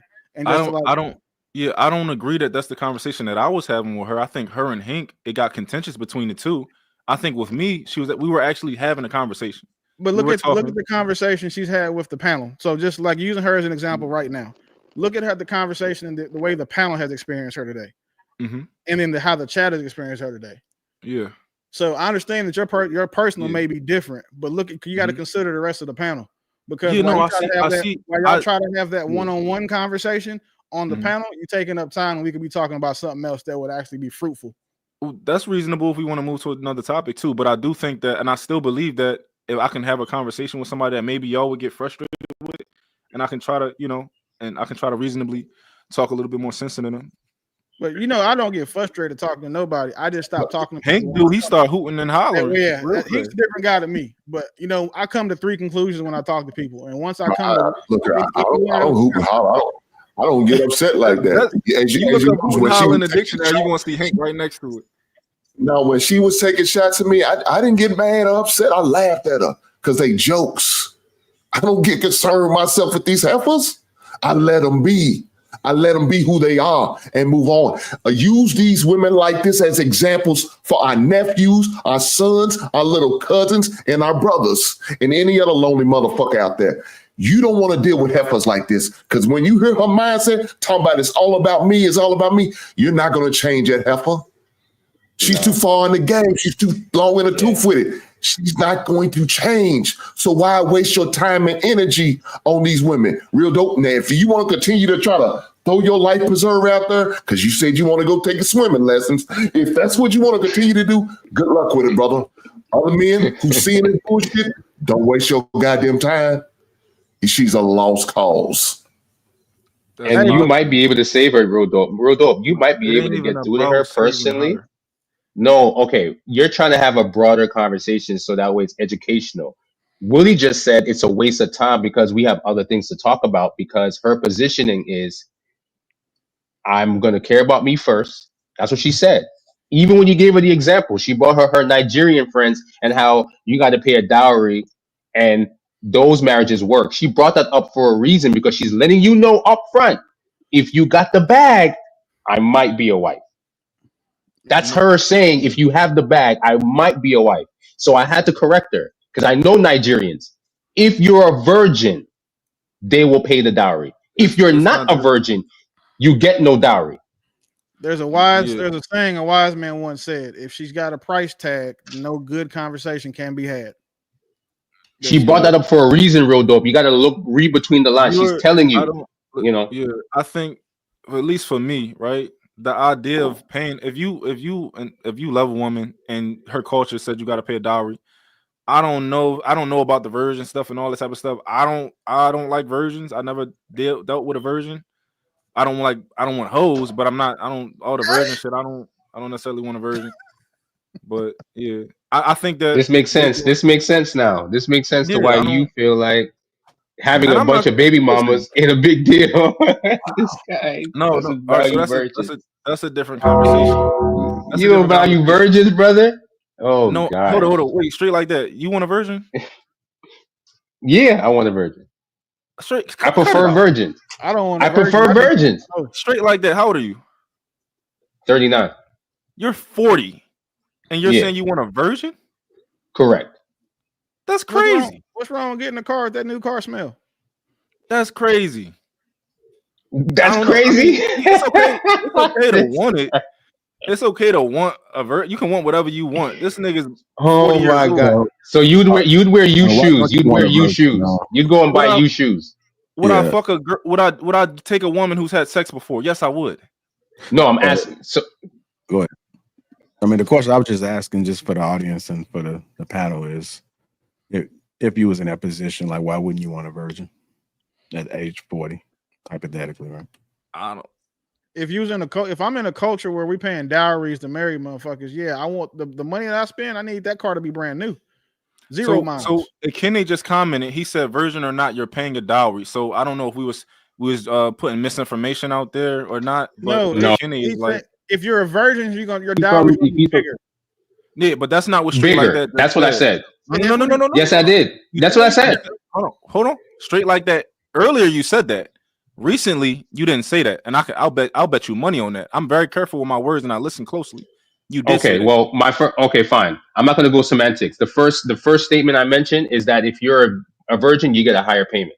Okay, that's reasonable. Hey, that's trying to find reasonable. a virgin in America at 40 though is wild. Yeah, that's completely reasonable. Like, especially one that's attractive. Like typically, if she's a virgin at 40, it's not by choice. Well, not a woman. My woman is 20, 24, 25. Yeah. You got any kids? Yeah. Mm-hmm. How many? 2. Ex-wife? Mm-mm. Okay. Oh, nigga, you was reckless too. Yeah, I was. That's why I said I would never do it again. No. But you were reckless. I wasn't reckless. No, you were reckless. So you know why? You know why you were reckless and I'm not? No, you are reckless. Okay. Hold on. You know why? Damn. I'm not reckless because in my worldview, it's okay to have kids with a woman you're not married with. In your worldview, it's not okay. So you were taking risks that put you at risk of violating what you believed in. I was right in accordance with what I believed in. You were being reckless. I knew what I was doing. It's a difference. Okay. God damn. All right, y'all. Let me go to get a mirror now. Mirror, what you thinking? Hey, welcome to the panel. Thank you. I was listening to you all. Pardon my voice. You guys are over here talking about dowry. In Islamic culture, I don't know if you guys are mentioning Islamic. I don't know what straight that is, but Islamically, the process of dowry, but we call it mahar. Mahar is not for the purpose of the man. It's not to purchase the woman. Mahar is a gift that is given to the bride, that the bride decides. If a woman decides that she wants something, it's luxurious or what have you, it is the man's choice whether she is virgin or not to accept her mahar wish. It all depends on what the man is willing to agree to. If that woman is virgin, she is most likely going to get more in her mahar than a non-virgin. But at the same time, it's always the man's choice if he wants to agree to that. If he doesn't agree to it, the marriage is off unless the woman decides to change the mahar. But this is not a purchase of a woman. This is not a purchase of a wife. She's not a vehicle. This is your wife's gift. This is a bridal gift that's given to the family that you cannot get back. You cannot request it back if the marriage does not succeed.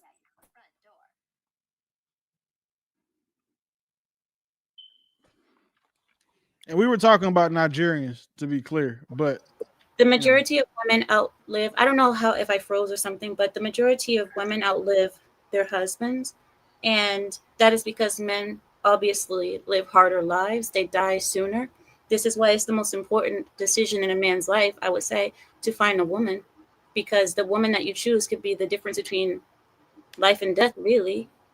And for Ray to say how she feels and how she's okay with living like this, and I live for me, that's fine. That's fine. These are the type of women that men do not need to be around anyway. A woman like her is poison for a man. For men, a woman like this woman, you can look at them from a mile away. You need to run, no matter how close they try to get to you, because typically with older age, they try to find those same men that they decided, like, oh, I don't care if they die, I don't care. Typically when they get older, the song changes. But stay away from them. Well, damn.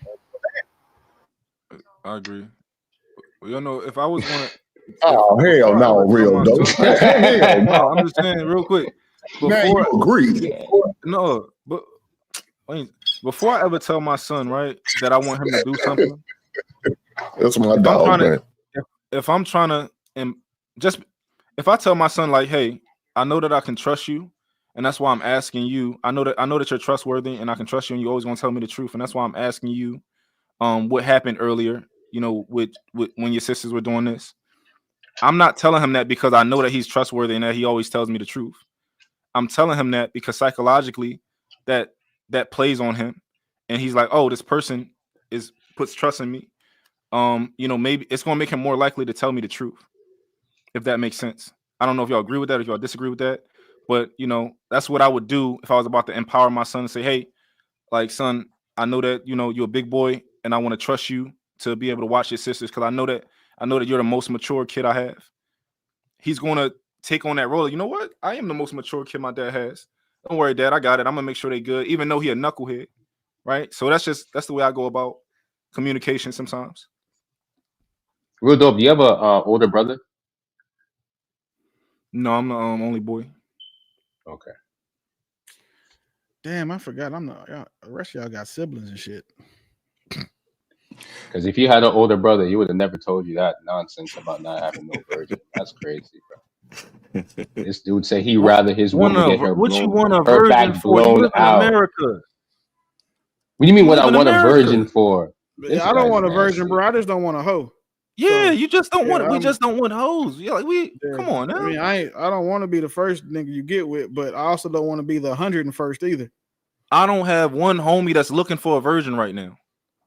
Yo, I'm just trying to find a virgin. Yeah. You ever We see used to looking we used for to take one and stumbling up on one is two different things. Now, if I came up on one, I would be okay with that. That's not what if he I said. found out my woman was. Go ahead. I'm just saying that's not. Of course, we all would appreciate a woman holding, like, keeping that, right? We'd appreciate that, the fact that she's able to do that.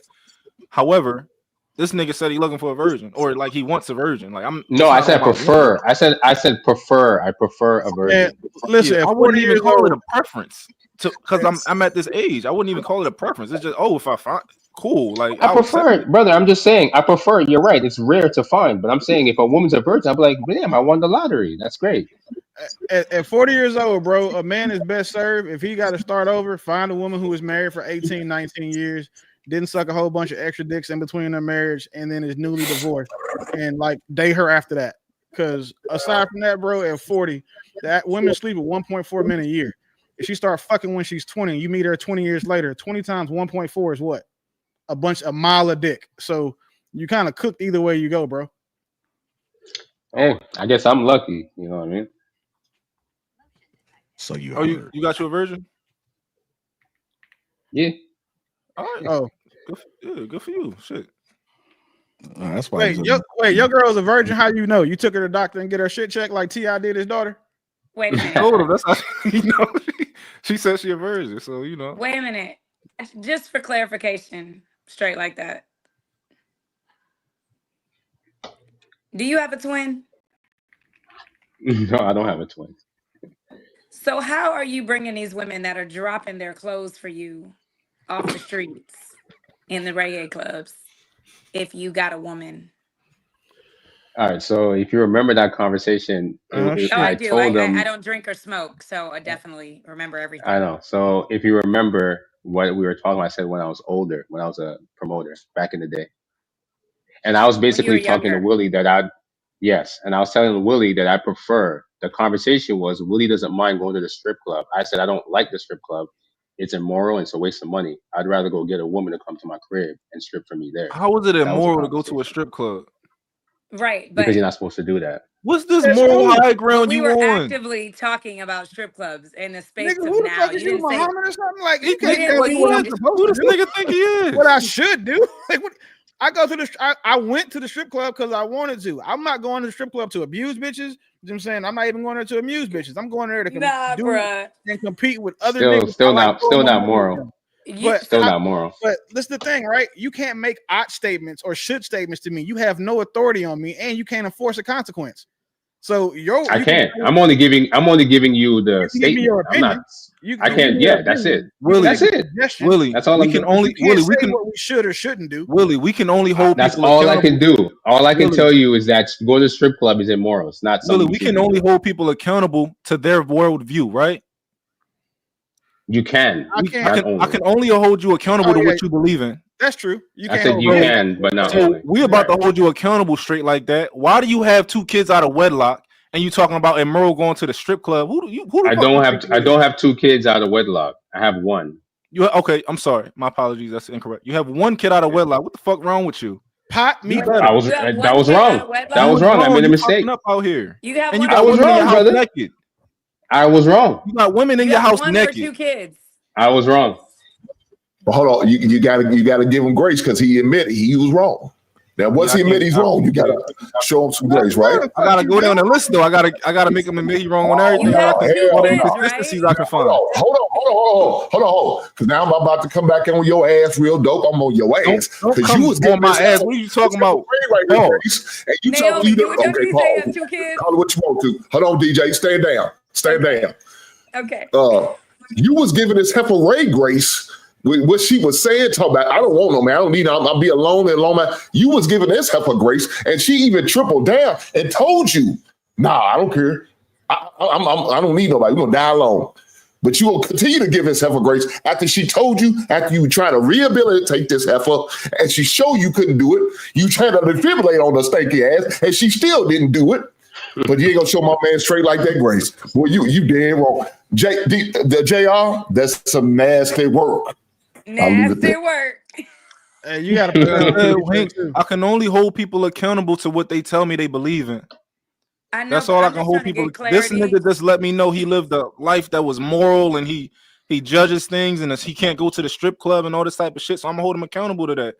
Ray probably never went to This boy Hank is so sassy, so you immediately want to call me a heifer, but you give him grace. And then you said you want to come on his back or something. You're sassy. Can I? Yeah, didn't nobody say nothing like that. Pride Month was last month. Didn't nobody say nothing like that. Yourself, you did. Nobody said nothing like that, man. Back, Lapeef. He said he want to come on his back. Pause. That's why real dope daddy has to say pause. That's not anybody say pause. That's the problem you have with me. You want to be a woman. Right on, man. So can I? Right on, man. Get clarity on something real quick that keeps being said. Y'all came back down. Do what you was doing. Now you see exactly what's going on. Don't get scared now. Can I get clarity on something that was said? Go ahead. Maybe I missed it, but I did not hear Ray say she didn't need a man or want a man or anything regarding a man. What I heard her say was, we're going to die alone. We're temporary with the people on this earth. What I heard her is coming from a spiritual aspect. My spiritual side heard her. Everyone went She's to a heathen. She ain't no goddamn spiritual. Don't do that. Hold on, Hank. She's a heathen. Hold on, Hank. You're sassy though. You're sassy. You can't even come out though. So what that make you? I just finished. A coward. Can I just finish? She said they can die alone. Forget them. Okay, I didn't hear that.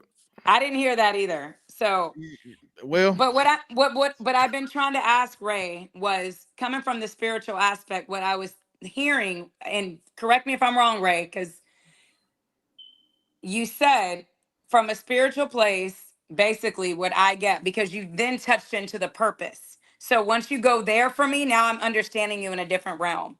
I'm understanding that the only real person we can be in a relationship with and focus on is self, right? And then that's how you make a perfect connection with someone else. And I understand that. I wholeheartedly believe in, valuing and working on self. But prior to you coming on, Naomi and I don't know where she went, but we were talking about financially being able to, being sustainable as women. If we're single, sustaining. But then you're saying, yeah, but this is what I heard. But you're saying, yeah, but all I think is that it's important because we're gonna die alone anyway. Like you use the extra stuff, like the funeral and all that stuff.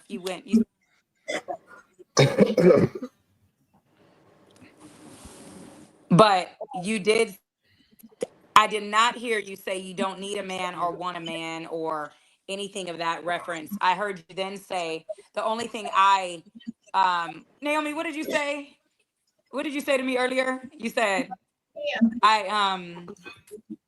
you counteracted me on something, but I forgot the verbiage you used, the word. I have no Pushback or idea something like I think you said like I got pushback on one thing or something like that. But about being Ray, I had self-sustaining. pushback on what but I said something to you. So the only pushback was the fact that you said women, and that's when it went to the panel about death and research and all that about suicide. But you said women are not depressed or are not depressed on a major scale. That was the only thing. But anyway, I didn't hear you say you didn't want a man, you didn't need a man, I didn't hear any of that rhetoric come out of your mouth at all, that these men are now saying she don't want a man, she gonna die alone. I did never not said hear any that. of that. I didn't say any of that. You're right. I I am didn't looking hear at it it from a either. spiritual aspect. I am. Absolutely. I thought it was straight Everybody like needs DJ. Everybody needs to tap into their purpose regardless, because once you are whole as an individual, like I said, when you meet that person, if you meet that person, you will be better off and the relationship will be better and last longer. A lot of people just so busy trying to get in relationships, haven't That's even what I found heard. themselves. They don't love themselves. They're looking outside of themselves for That's what I heard. They're looking outside of themselves for wholeness, and that's where they mess up. And that's why a lot of relationships don't last. Exactly what I heard. A lot of marriages don't last because somebody keep looking outside of themselves for fulfillment. That's a big problem at large amongst everyone. That's what I heard. And the seers, people who have a mind to see, like myself, I can see that. And I know I'm going to continue to work on myself and be better every day. Until what age? When are you gonna stop working on yourself? There's no age on it, because if you really look at life don't work like that. Even if you look at people that's successful, they'll tell you certain people didn't even become successful till later on in life. That's just how it goes. Sometimes time is not real. Time is a human construct. She did not say men committed suicide for no reason. She said it in I said they're lonely. She said no one said that. Nobody said that. She said that either. No, Willie, not you. No, sorry, I'm doing. I said nobody said the comments. No, the comments did say. They're telling me what she said. Why are y'all in the comments? So DJ, now you trying to be a I host. can't even read the comments. Okay. No, I'm not DJ. But the why whole you time calling me out of my name with all them damn figurines in the back in your background? You need to grow up. You need to grow up, and you over there playing with toys. We having a real grown people conversation. I'm not in the beef, but in the sense of what she was saying, I'm not saving. But I like clarity. So all I was saying is I didn't think that she was against a man. Now, I didn't hear all of it with Naomi and her when counteracted her on. I didn't know what triggered Naomi to counteract her. And then I don't know what Hank heard or anybody else, but I just was saying from my perspective, I was hearing the spiritual aspect, and that's why she went into the purpose, because in reality, I wholeheartedly believe a relationship with self is very important, because it's a lot of trauma bonding individuals in this world. And I'm not speaking to the individuals that are young and get married and stuff like that. And when I say that, they have less of a chance of trauma bonding because being fixed or however when they're younger. But what I'm saying is to the people that marriages didn't work out in the first time. So in the second time, for the women that are 30 and older, I'm not discrediting any age at all. But what I'm saying is if you've already been married, then it's very volatile for you to now secure yourself, not only financially, but secure your mentality, secure your forgivingness, secure your tongue. Check yourself with your tongue. Secure you as an entirety, spirituality. Are you able to submit? Find those things, but be the best version of you when a man does find you. So that's what I heard her say. I didn't hear her say, that's a whole lot of bullshit, DJ. That's a whole lot of bullshit you heard, even though you've been in and out of the panel as well, but you heard all that bullshit. DJ, you say you heard all of that. We've been here the whole time. We didn't hear none of that. No. Ray and straight like that. That's Ray. You straight like it. That's what she meant. That's what she meant. I said that's what she meant. Shout out to Straight Like It for putting the white flag out. See, that's what you meant. DJ, let me ask you a question. You're a mom, right? So, but I know you have a daughter. If you had a son, would you tell your son to date a woman who says she doesn't care about men, that she has she's implicit implied that she has an actual price tag on her, and that two just completely disregards men and their issues? Would you tell your man to marry a woman like that? Hold on 1 second. My AI, I look good on AI with him. He look weird, but I still Well, here goes my son, there. Kamani. Oh, that was fire. I was married with 2 children. Yes, I'm low key cute. You wait, hold on. Hey, right? And you still ugly as an AI. That's crazy. I thought your daughter was older. My bad. I thought you haven't had daughters. But my son is older. He's the firstborn. Did you just call me ugly as an AI for real? I have my 18-year-old. You just call me ugly as an AI. 1-year-old. Oh, okay, baby. Yeah, 2 girls in my house. But my Would you want your son to date that woman that I just described? Nah. Willie, I don't think that's fair to put it that way. Why? I don't think, because that's like a very concentrated version. You've been here the whole time too, so how not? So that's not my understanding of what she believes. Oh, okay, cool. So you can't say it's not fair. Just say it's not your understanding. I don't think it's a fair way to ask that question. That's like. Why don't y'all just ask Ray? Just ask her if she wants to be married. No one's asking her if she wants to be a wife. Ask her if she wants to be one. Somebody asked her. She said she wasn't going to answer it. No, I asked her if she would date outside her race. She says I'm not going to answer You're not the one that I'm talking about either. Ray, do you want to be a wife? Do you want to be married? I thought we not answering that because I asked the women this earlier and they said they not answering. Then forget it. Then you need to answer that yourself. Easy. No, Naomi was not about to answer. I was cute on there. I answer. Put it back, Lapeef. I was cute. I love it. No, you call me ugly in AI. That's crazy. Ugly. Oh, bro, you still ugly. Oh, y'all cute. Yeah, I'm cute though. That AI looks better on you than you do in person. That's a fact. I'm tagging y'all. You ain't never seen me in person, sassy man. Yeah, that's a fact. The AI looks way better than what you look like. Sassy. Mr. Yeah, I know that's right. Shout out to the sassy man. Willie. Shout out to my sassies. I see you. Yeah. Willie. Shout out to the hoes and the sassy and the heifers. Shout out to all of them. He want to be with the heifers and the women. That's why. Willie, can you ask the question again? I'm good. I don't want y'all. I got a beautiful wife. Just got my dinner cooked right now. My dinner's ready. I'm about to go break bread. I know you paying her to be over there. I know you paying her to be over there. She got to deal with that goddamn roses straight like that, like to talk about. I hope you paying her good because she got to deal with that sassy mouth.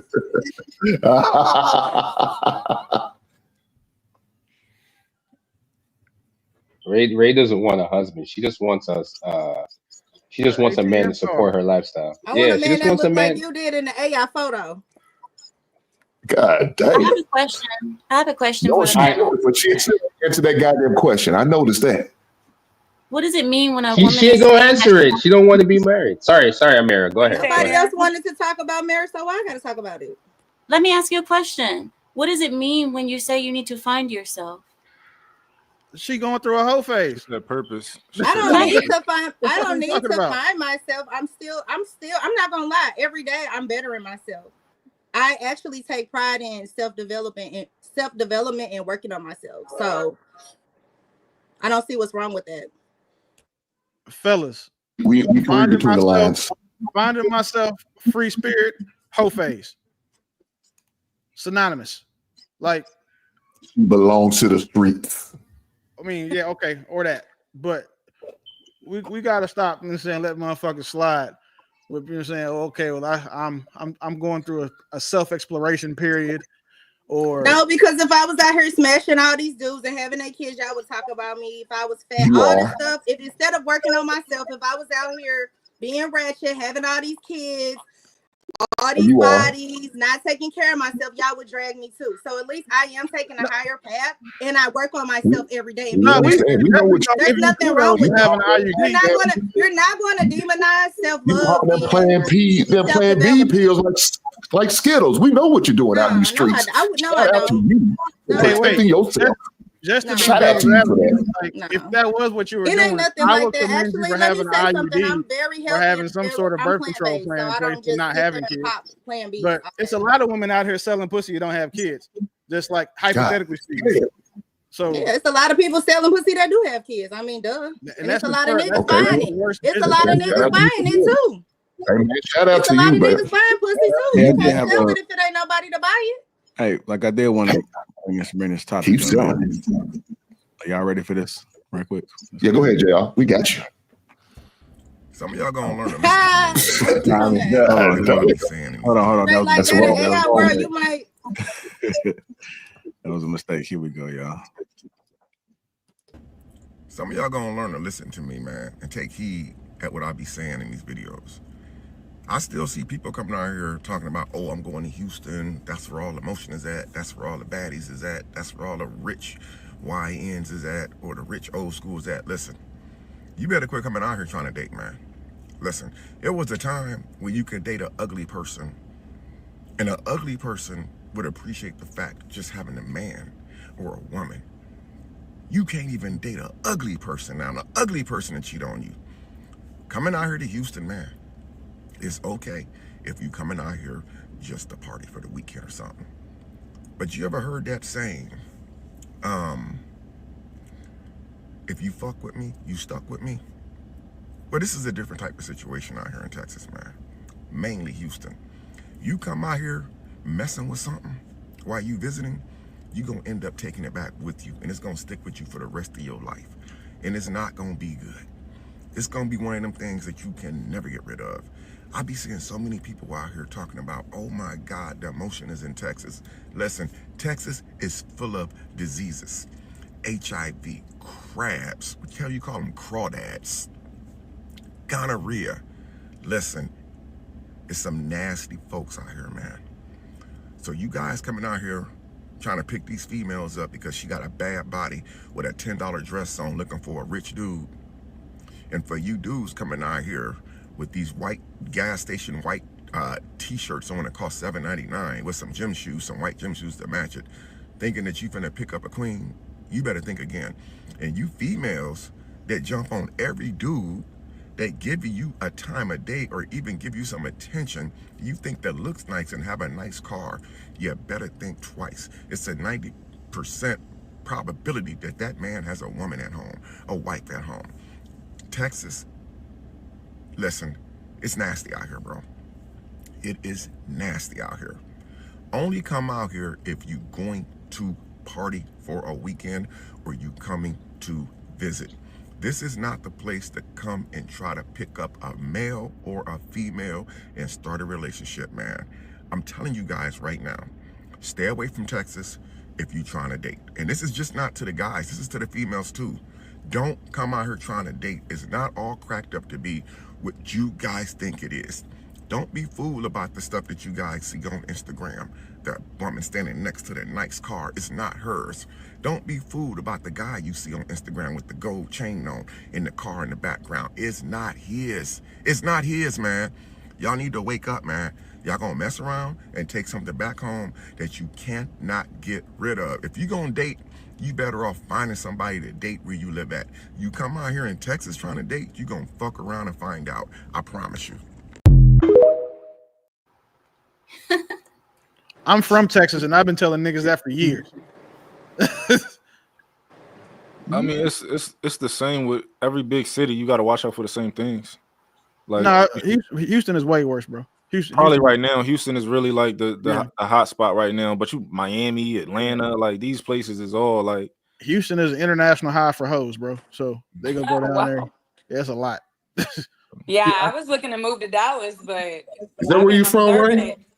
I've been observing Dallas for a long time. No, I'm actually from St. Louis. I live in LA. Where you live? Where do you live, Mr. Hink? It ain't from Houston, I can tell you that. You giving me Mississippi vibe. He giving me Mississippi vibe. I'm a big country boy from Kentucky. That's where I'm from. Are you from Kentucky? Yeah, I knew he was country. Yes, ma'am. That's where my ex-husband's from. I ain't got no problem with it. Shout out to the South. Louisville. Shout out to the South. Dallas ain't much better. So whoever said they was moving there, because it's not about the STDs. Dallas is full of tender dick niggas. So like they'll hurt you behind a girl or behind a girl they think is yours. So that's some nasty work. So I was gonna leave Atlanta and go to Dallas. I've been watching it for a year, but I canceled that. I mean, it's less gay. I mean, if you're going for that. Yeah, there's too many gay. Atlanta is filled with gay Look men. at Hank. He want to go over there. He like, who? Let's. Shit. He. Damn, how you turn gay now? Your wife is in the chat. I told you. I don't know. I have Gator. I have Gator. I knew it. You heard Ray said she got Gator. I guess it's what it takes. Okay. Yo, it's so funny. She just did what gay dudes do. So they learn from Ray all the time. That's how they get their mannerisms. And all the gay dudes act women like get Ray. their mannerisms from gay, like that clock symbol. All do came from a trans. What is that bullshit? What does that mean? What does that mean right there? What does that shit mean? Why do y'all do that? That means what? You want to learn something else. You want to learn something else from the girls. Clock it. Because they saw trannies doing it and they adopted it. It means clock it. I'm just trying to figure out what that bullshit is. I see these. I don't even have nails. These heifers doing it all the time, so I was wondering what that shit is. I thought this meant you talk a lot. Oh, she said it means clock it or something. No, she did. He's studying it too. He want to do it now. Look, he's studying. He put his face all in it. Look. Hey, y'all, hold on, y'all. Like, I do got some research. So, the most recent STD data is from 2024, with findings published in early 2025. According to multiple sources, Mississippi had the highest overall STD rate in 2024, with 1,266 cases per 100,000 people. God Jackson, damn. Mississippi ranked as the #1 city for the highest STD rates in 2024. Other top cities included Baltimore, MD, Philadelphia, PA, Atlanta, Georgia, San Francisco, California. These rankings were based on aggregated data from CDC 2023 surveillance reports released in 2024, Antibody Research 2025 update, Newsweek, January 2025, and NewYorkRequirements.com blog 2025. I wasn't laughing at the STDs. I was laughing at the fact that he was talking about people standing next to cars and acting like it's their cars. I go to the mall quite often. When I go to the mall, I come outside, people are standing next to my car taking pictures. And then I see my car on like Instagram or something, and people saying, yeah, I just got this new car and it's my car. That's fucked up. But you know that Baltimore is the most inbred city in America? Damn. It's not West Virginia or bumfuck Arkansas. It's Baltimore. That's crazy. That's why they sound like that. Washington, D.C., 1,093 per 1,000. Detroit Metro, highest among all major U.S. metro areas. Now ranks #1 nationwide. Hinds County, Mississippi, 2,253 per 100,000. Highest county rate nationally. But Mississippi has a low population. Maybe that's why it's ranked so high. Because I did that research. It could be that they don't have a lot of numbers. So Mississippi is a shithole. Mississippi is the worst thing that happened to black people since fucking slavery. A lot of dudes from Atlanta moved there or something. Y'all guys gotta use the same logic in everywhere you go. It don't matter Houston, Philly, New York, LA. Like, it's all the same. Use the same logic. Be careful, no matter where you at. Yeah, the thing that I often hear is when people say, I'm asking you guys this. I agree with Real Dope. I think you have to be careful no matter what city you in. You just got to move with caution. You can't really rely on these statistics saying, oh, I'm good because this data didn't suggest that. But also the thing that I hear is that people want to move from city to city, state to state to try to find companionship. So how do you guys feel about that? Do you think it's realistically a city that just has bad people, or is it just the individual themselves? Well, it could be the city. Since I'm the last person that spoke on moving because of that. Well, I think that it's a combination of the person, but then it can also be the city. In my experience, it's definitely my city. Definitely my city, the city of Atlanta. It's a lot of gay men. And if it is a black man, my friend, she came here from Dallas. She got divorced, I want to say maybe 2 years ago. I said, I'm not even lying to you. When she got off the plane, I said, every fifth man, Nene, was it every third man or fourth man that was gay in Atlanta, in this area? I think it's every fourth man is gay. She couldn't believe it. She was here 2 days. She was like, girl, you ain't never lied. Everywhere we went, it's a gay man. Everywhere, at least one or two, everywhere we go, that we can visibly see. Now, there's a big download community here. So it sucks. It's you're really chancing your life in Atlanta as a woman of value at all, because you don't know what this man, and the better they look, the worse they are. You almost want to travel to the dirty to get a man, because the better they look, it's their suspect. So yeah. Wait for me out here. So help me understand this. And why do y'all speak up Atlanta like it's the place to be, knowing y'all women are dealing with shit like that? You're asking why I don't speak of Atlanta. I don't tell no one to move here. Because they can't talk bad about where they stay. And then like Atlanta's supposed to be this hub for black excellence because a bunch of niggas down there have money, when 55% of them niggas are Nigerian scammers, and the rest of them are like realtor hoes acting like they are Atlanta on the Real Housewives of Atlanta. Like Atlanta is the most catfish black excellence city ever, because all the black excellence you see in Atlanta typically comes from somebody doing some fucked up shit. So I came here 18 years ago because I divorced 18 years ago, and I raised my 18-year-old, and that's why I'm looking to move, because I always said I was never going to have her unstable. I didn't want to move state to state. I chose Atlanta because it was the closest city I could see me prospering to Kentucky. The whole point I came here is so I can be in driving distance to Kentucky, and I did. There you go. And now I can go. I'm free to go.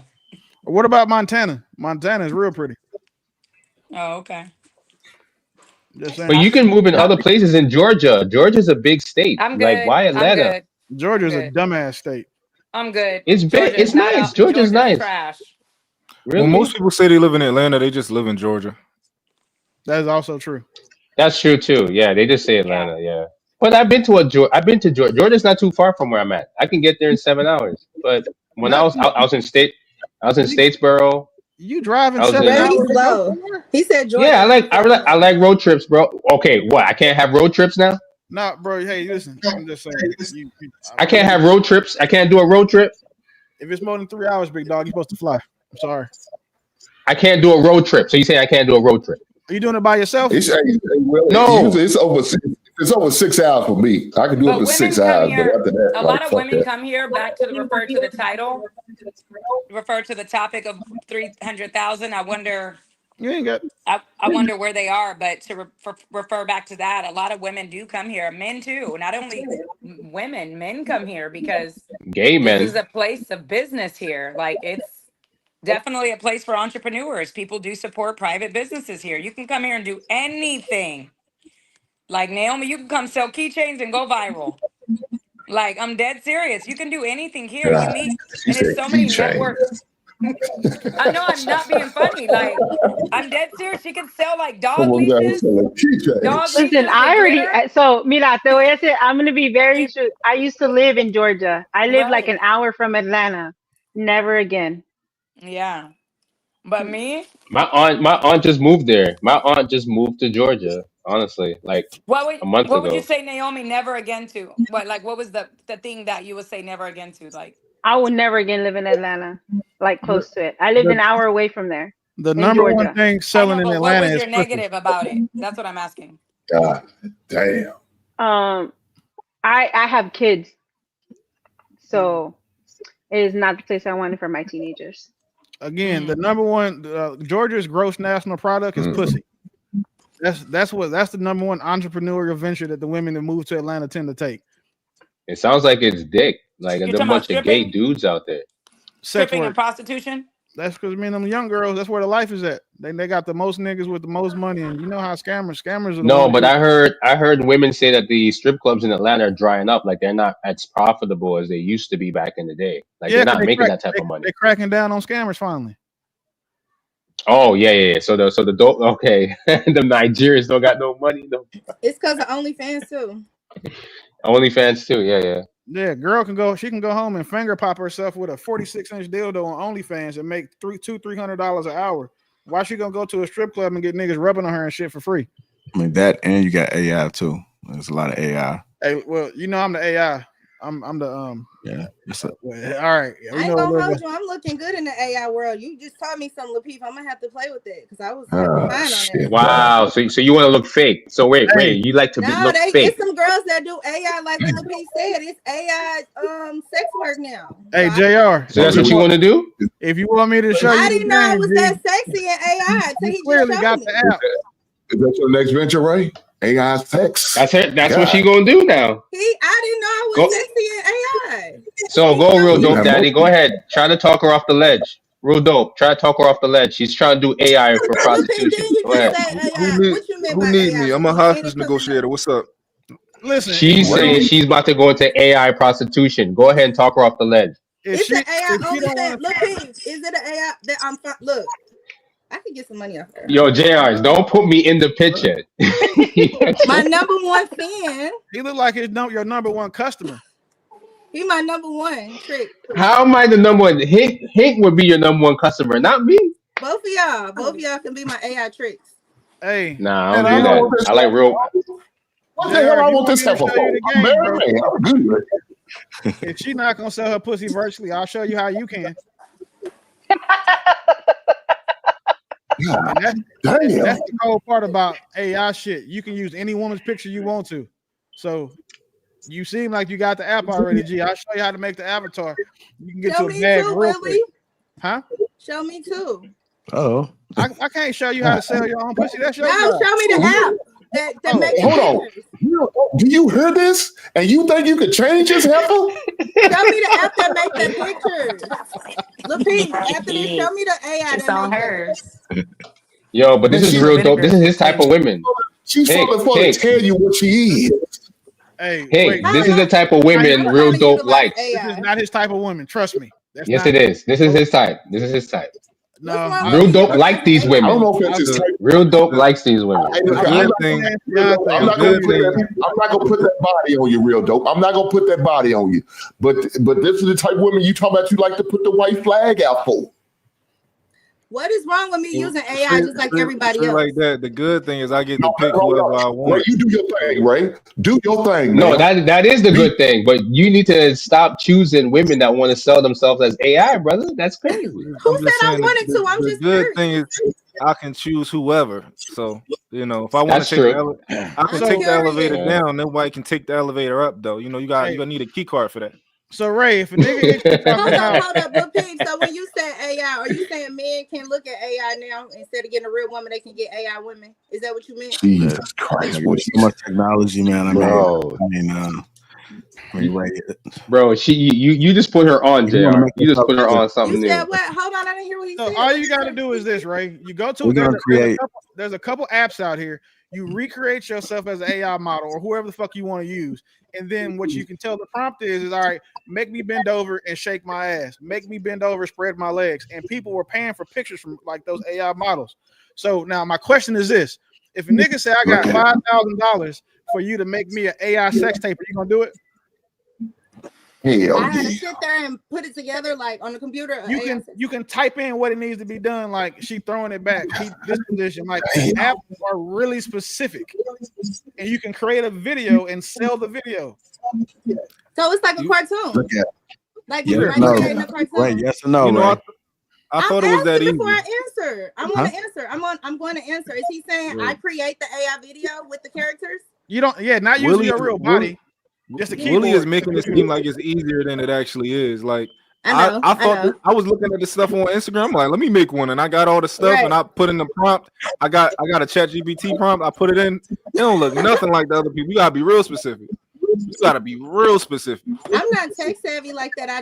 I like how Lapeef know how to use this. Lapeef is tech savvy if y'all pay attention to him. He know how to You gotta tell the computer what question though, are you know it or not?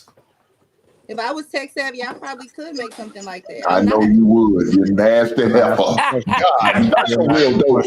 This is crazy. Why come other people can eat off of it but not me? What's wrong? Ray, are you down or not? She said she was. She with it. Show me, I probably could. I don't know. Yeah. So now you JR, you know what you're gonna be her? You're gonna be her AI pimp, and she's gonna be your AI hoe. Shout out to Ray. Get your money, man. Software. Why are you I know he is. You is AI hoe.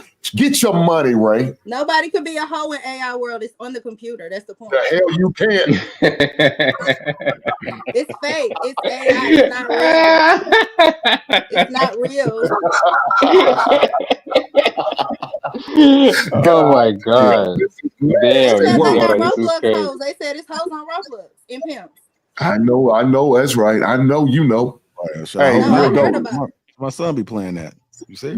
I love Roblox. This is the world we live in now. I'm gonna say this: it's a bag in it. That's all I'm gonna tell you. It's a bag in it. And right now, the you gotta get thing on is, if you post your pictures online, somebody can use Naomi's face right now and go make an AI model and have Naomi getting gangbanged because some weirdo on Instagram said that he wanted to pay $1,500 to see it.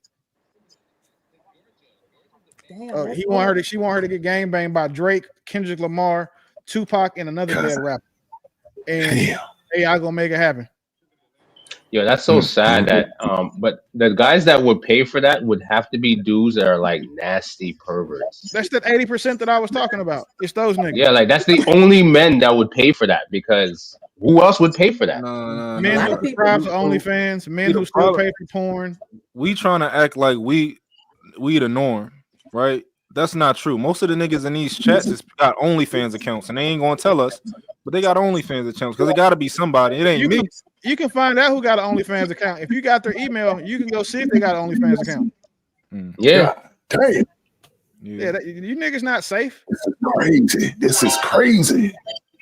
And if you got their phone number, you can definitely find out who it is. Like the only dude that would pay for a fake AI video of a woman getting banged out by two dudes has to be the most nasty, perverted man living in the basement somewhere. Who cares? He got 1,500 is getting took by the girl who want to sell the virtual pussy. No, I'm just saying if the women. Okay, let me ask the women this. Let me ask Ray. Let me ask you this. These niggas most of these girls are ran by niggas. They're not even real women. No, I know. No. The guys control the money. I get it. But let me ask Ray this.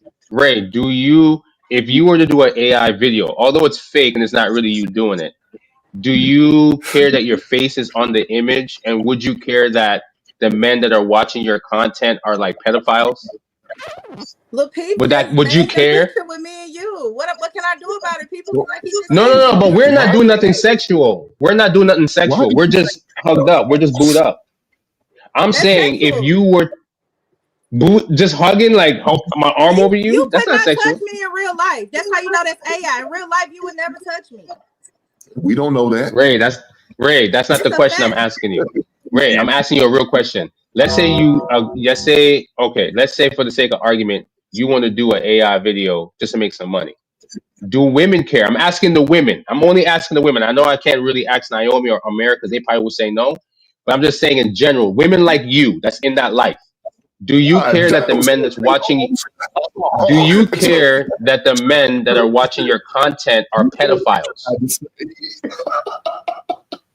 That's all I'm asking. Do you care that the pedophiles because they're watching? Yeah. Do you care? Do you care? I only want to talk about.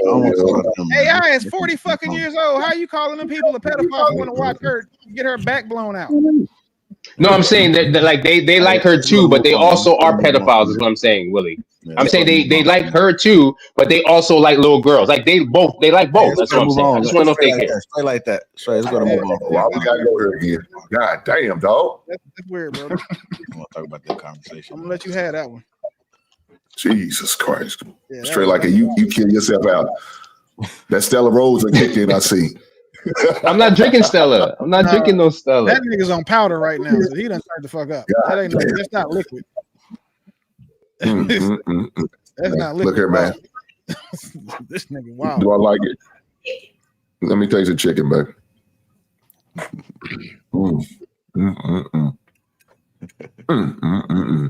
That's right. Yo, and go, move your camera. Man, don't nobody want to hear that shit, Hank. Yeah, turn your camera off. You feel shit, bro. We don't want to hear that. We don't want to hear that, bro. Like, don't nobody want to hear you eating and sampling and moaning in the motherfucking mic about some chicken, bro. Come on, dog. You don't want to talking about AI pussy to AI chicken now. What we doing? Hey, look at Willie. My wife trying to set me up for that dick laid on. She trying to get this dick laid on, so she feeding me good. I know what she doing. I told y'all about him. And you know it's all grown men on here, and you said that. She wants some. Hey, Willie, she wants some of this country meat. While her ass gonna get that goddamn piece of plastic. I feel the same way when I'm cooked for, so I respect it. But goddamn, I don't want to hear this shit. I'm hungry to motherfucker right now, bro. And you over here eating and saying sampling chicken and shit. Come on, dog. As a matter of fact, man, move this nigga. You gotta go eat your food, bro. Go eat your food. Chicken. Conversation. It's all good, brother. Yep, my bad. I thought I was on mute. I'm going mute, bro. We can see super chat. Dear Rob, 3003 also member $5 says, "Oh, y'all pretty as hell, but the softest lady on the panel seems to be Naomi. What you think, man?" Shout out to Dedicated to My Children's Future. You get the 5 Lapeef Network memberships. Thank you. Mills 3679 $2 says, "And stand up again. I missed it." Shout out to Mr. H, member for 36 months. Salutes. And Rob again, $5 says, "No, mother wanna live beyond their means. That's it." MP, $2 foreign currency. And a Shiny Warrior. Are you from Ghana? I believe she is. I think she said that on one of the shows. Yeah, Nathan Nikon and Chantel. I think that was again. He super chatted twice. He really wants to know. And so whenever you see this, make sure you let him know. Speak them facts, DJ. DJ got a fan. King Jamal 999. Naomi, you are a beautiful woman, and enhancing your skills while employed will add to your value. You're a submissive woman. Don't let them tell you otherwise. Single, asking for a friend. He already willing to risk it all. I bet enjoy people are married. Husbands invest in their wives. Boyfriends invest only in a good time. Make getting a husband the #1 priority, and everything else will follow. JR said it best: companionship beyond how much money, over the top looks, status, etc. We made more than companionship. Let's get back to the basics. But the 499 Jazz Noel 7, y'all are deliberately misunderstanding her. She's saying you have to follow your own purpose in life before you can be anything to anybody else. Damien 199 SLT is time to grow up, partner. Black Ant 27 499 here. Lapeef, she trying to get you demonetized on purpose, talking about unalive. Move on or kick her out. Actually, you can't use the word unalive on YouTube. Just so you know. Construction. What's going on, brother, with the 199? You guys, make sure you follow him, man. He's the one that did these wood signs. That's right here. I got another one that say TLE, man. He's very, very talented, man. So if you need anything done, make sure you guys follow at Construction Icon and check out his work. Tell him I sent you. LD244, also remember 499. Hink, you too old to be doing that, little dude. Supposed to be a teaching's old dude. I'm coming for you. 2 baby daddies arguing over who's reckless. Can't make this shit up, right? LD244, also a member. Shout out to you again, 499. You too old to be acting like that. I think I read that one. Listen. I'm my old shit, I guess. D-Rob 3003, also member $5 says, "Oh shit. Now that's Sweet Amira in the house. Naomi may have some competition for the softest." Yeah, they're battling. HQ Reacts, $5 says the Virgin looks like the missing link. How is this winning? Damien, also remember 199. DJ Lab is cooking. That shit might be up. It's cold as ever, DJ. DJ got a fan. Willie, $2 says DJ came in with the sisterhood. Save her strategy. Hank, leave these goofy queens alone. You got bigger problems. Week 1. Oh, football season is right around. When is the first day? First game. Regular season, Hank. September the 7th. September, yeah. Hey, we should do a content creator fantasy football league. We should. I mean, Let for me the know. for the fellas. Sorry, I'm not no disrespect, ladies, but this ain't for y'all. Let me know. Excuse me. Cut it You out. got to know about football, man. You You got to know about football. No. You don't like football. No. Y'all draft based on who y'all want to reproduce with, and I'm not trying to see a motherfucker 7th-round rookie get picked at first overall. Fuck that. Negative. No. Most women don't like football. They just like a team because they want to be a part of something. However, they don't actually like football. Oh, we're gonna get into it. Let me just get to these right quick, and then we'll further discuss that. $2 statistically, most STDs are carried by women.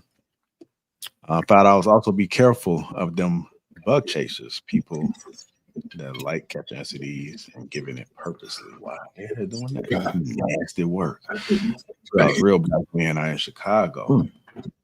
And lastly, Mills, $36.79. $2 says Ray, lower the camera a little. Come up close. I want to see some. Creep mode activated. All right. I want to thank everybody that has blessed the platform. Thank you, guys. And shout out to all my Green Gang members out there. If you haven't already, hit the like button. You don't have to donate, but just hit that like button. That's all I'm asking for. Let's get back to this real discussion.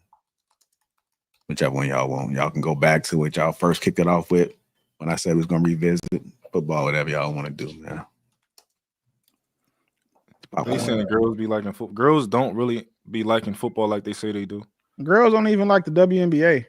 Yeah, like most and of them be trying to say the shit. Yeah, like most people just want to be a part of something, and I get it. It's just a human thing. However, if you like football, you like all football. You don't just like the team that you watching that's playing. You don't like. You can ask a lot of these women about their team. You can't ask them about what's going on in the NFL because they're not actual fans of football. So, like, I like football, not just one particular team. Even you can be a fan, but I like it all. Women shouldn't be in professional physical activities, whether it be being a police officer, firefighter, sports, nothing. Do you think they should vote? No. Oh shit. God damn. Women should vote, because the reason I say that is because since women began to vote, America has decreased, and especially in the political system, because women are heavily influenced by their emotions. The Democrat Party, in particular, is very good at using people's emotions, victimhood, circumstances, their bad circumstances, their struggles and their woes against them for votes, and then they drop them like it's hot once they got elected. So I don't know. I don't think that women should be voting because they're too emotional. I don't believe. I don't know how long your family has been in the country, but I know the history of Black people in this country, America. I don't believe in voting. Period. You don't believe in voting? Unless I'm voting for reparations. Well, you're never gonna get that. Why are we trying to still get reparations? The people that had to pay them shits didn't do nothing to us. I'm just saying, I would vote for that. Other than that, until they talking about reparations, all of it's fake. The president is selected, not elected. I mean, you're never gonna get reparations. I'm not that gonna is just turn something down. that they hand above. I mean, I agree. We're never going to get reparations. Ghetto reparations like we do then, huh? Talking about reparations is as useless as talking about women, their right to vote being taken away. I think they're both unrealistic. And I think voting is. I'm with that. I think it's all unrealistic if they're not talking about giving me the money that was owed to me and my ancestors. So I got a question for you, Ray. If somebody came to you, if this was a law, right, they would give reparations, but also whatever your great grandparents owed, you have to be responsible for their debts. How would you feel about that? Oh, from what, slavery? No, just in general. Like, so if your mom passes today, all of the credit that she owes her creditors goes to you, and you're responsible. How would you feel? It works like that. Did you know it already works like that? It doesn't. It doesn't. But so if that was you saying that creditors don't go after the people's family when they die for money? No, what we're saying is that you're not responsible for it. Creditors do it because people assume that they are, like you just said. There's nothing your mom dies right now, she owes $1 billion to somebody. They can't do shit to you because you're not on that signatory loan for that, whatever that debt is. So no, the one thing that they can do to you, the one thing that they can do is if already in the negative, so you have to. If she left you an inheritance, right, that would be different. If she left you an inheritance, or if there was, some sort of some sort of money that or assets that was going to be given to you, they may allow the creditors to get first pick depending on how it was set up. Only if she had declared bankruptcy would that happen. I know that when my father passed, and he had a case that he won after he passed, before we could actually get any of that money, they had to put a ad in the papers for creditors that says if he owed you money, come and get a piece of this first before they actually distribute it to us. Because he was alive because what happened was that lawsuit started and the judgment was given before he passed, right? And then he passed before he got it. I think so. That's why. I think. That's the mean. But again, just by default. But what he's saying, Ray, is this: would you want to have to pay your great grandfather's debts? No, this is not about a debt. No, we're already owed for labor that we never got paid for. Reparations are a debt that are owed to black people. The problem with it's for the work they did, just like you go to work. Or I understand that, but then guess who was paying for the work back then? Our great grandparents. So we're saying that the great grandchildren are going to be responsible for paying for work that their great grandfathers owed black people back in the day. That's why that argument fails. What? Can you repeat that? The issue with reparations is that the people who will be made to pay those reparations were not the ones who owed them to people.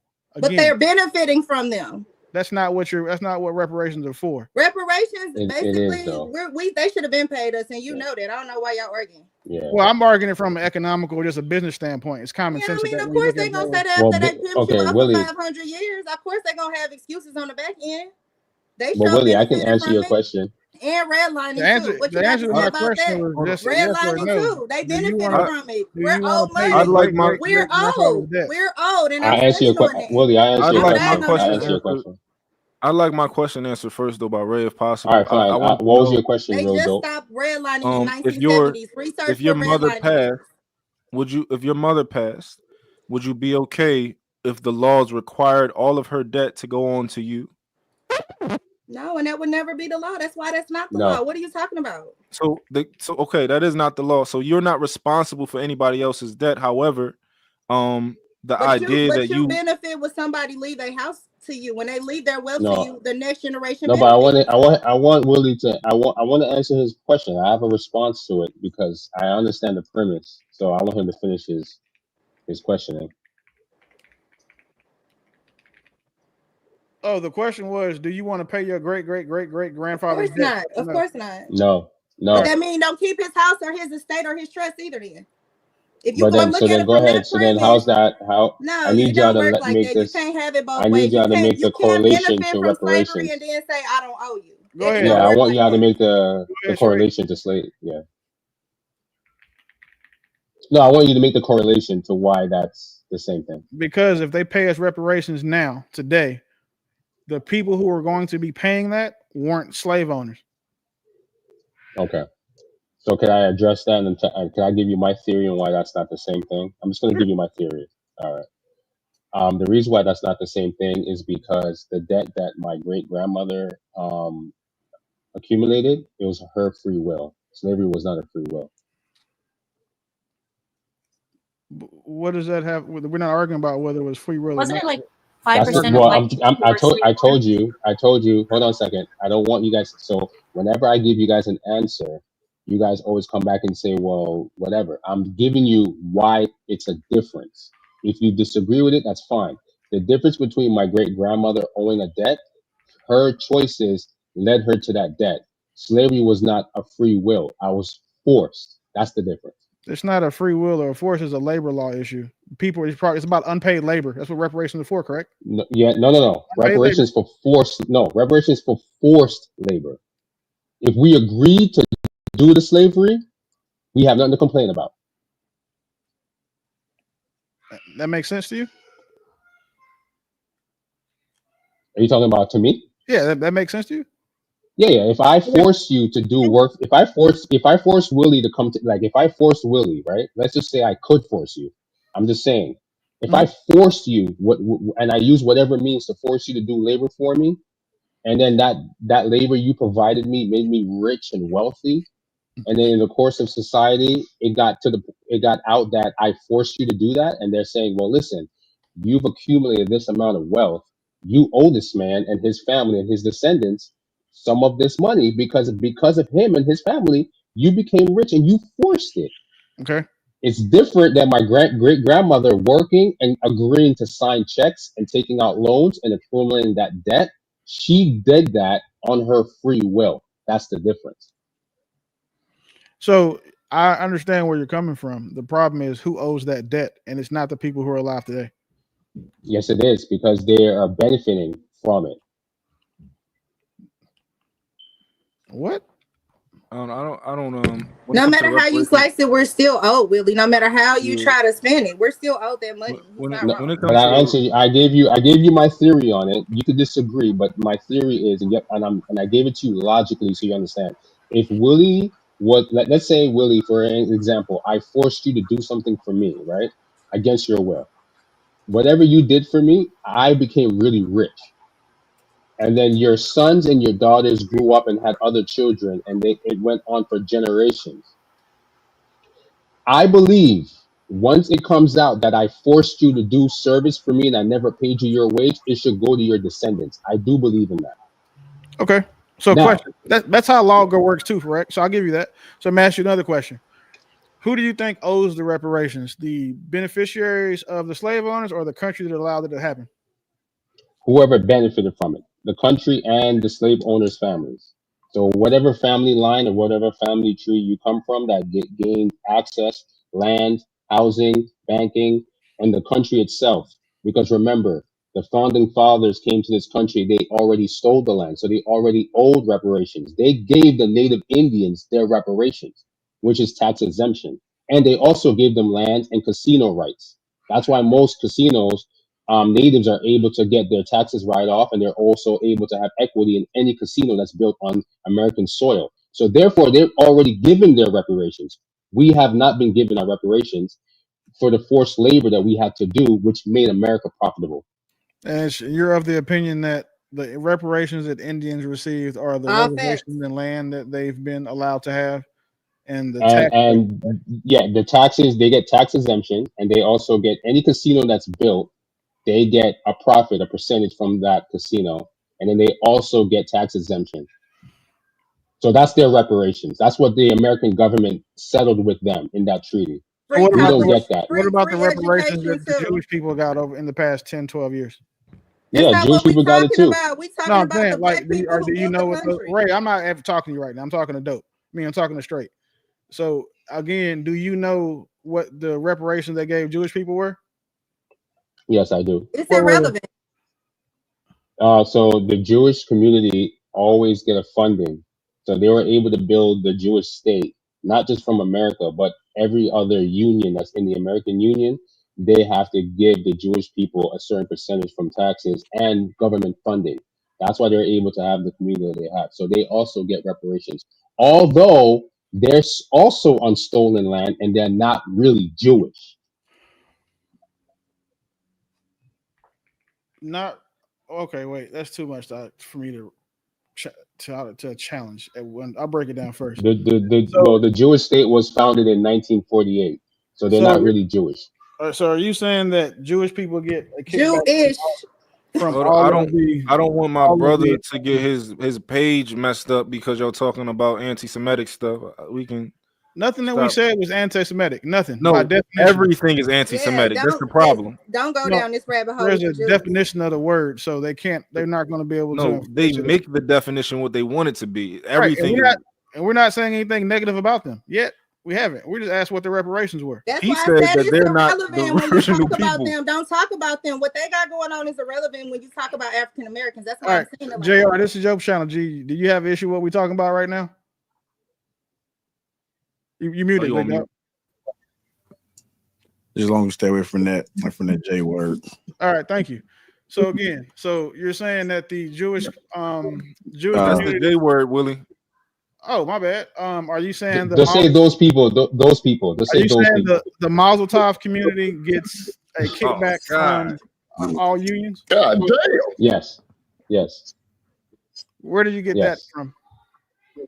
I got that from the UN. It's in their bylaws, and that's the reason why every political let's just say this, every single war that America goes into, they always subjugate us to give to the Jewish community. That's why the Christian religion is always indoctrinated to giving some of their funding, offerings, and donations to the Jewish community. And on the record, it's on the record. It's the curly sideburn community, bro. Curly sideburns. Well, the Ish people are in the U.S. Constitution to receive money from us because, that's just how the nation was founded. I mean, y'all can have that conversation on the back end. Yeah, because none of that. My point before you go, just know that none of what he said was true. There's nothing in the UN bylaws talking about this, and they're not getting any type of kickback from unions. But when we get in the back chat, straight off in the cookie, bad. Listen, y'all gonna stop coming up and making up shit. I'm not making up nothing. I promise you. Let me go ahead and close this out.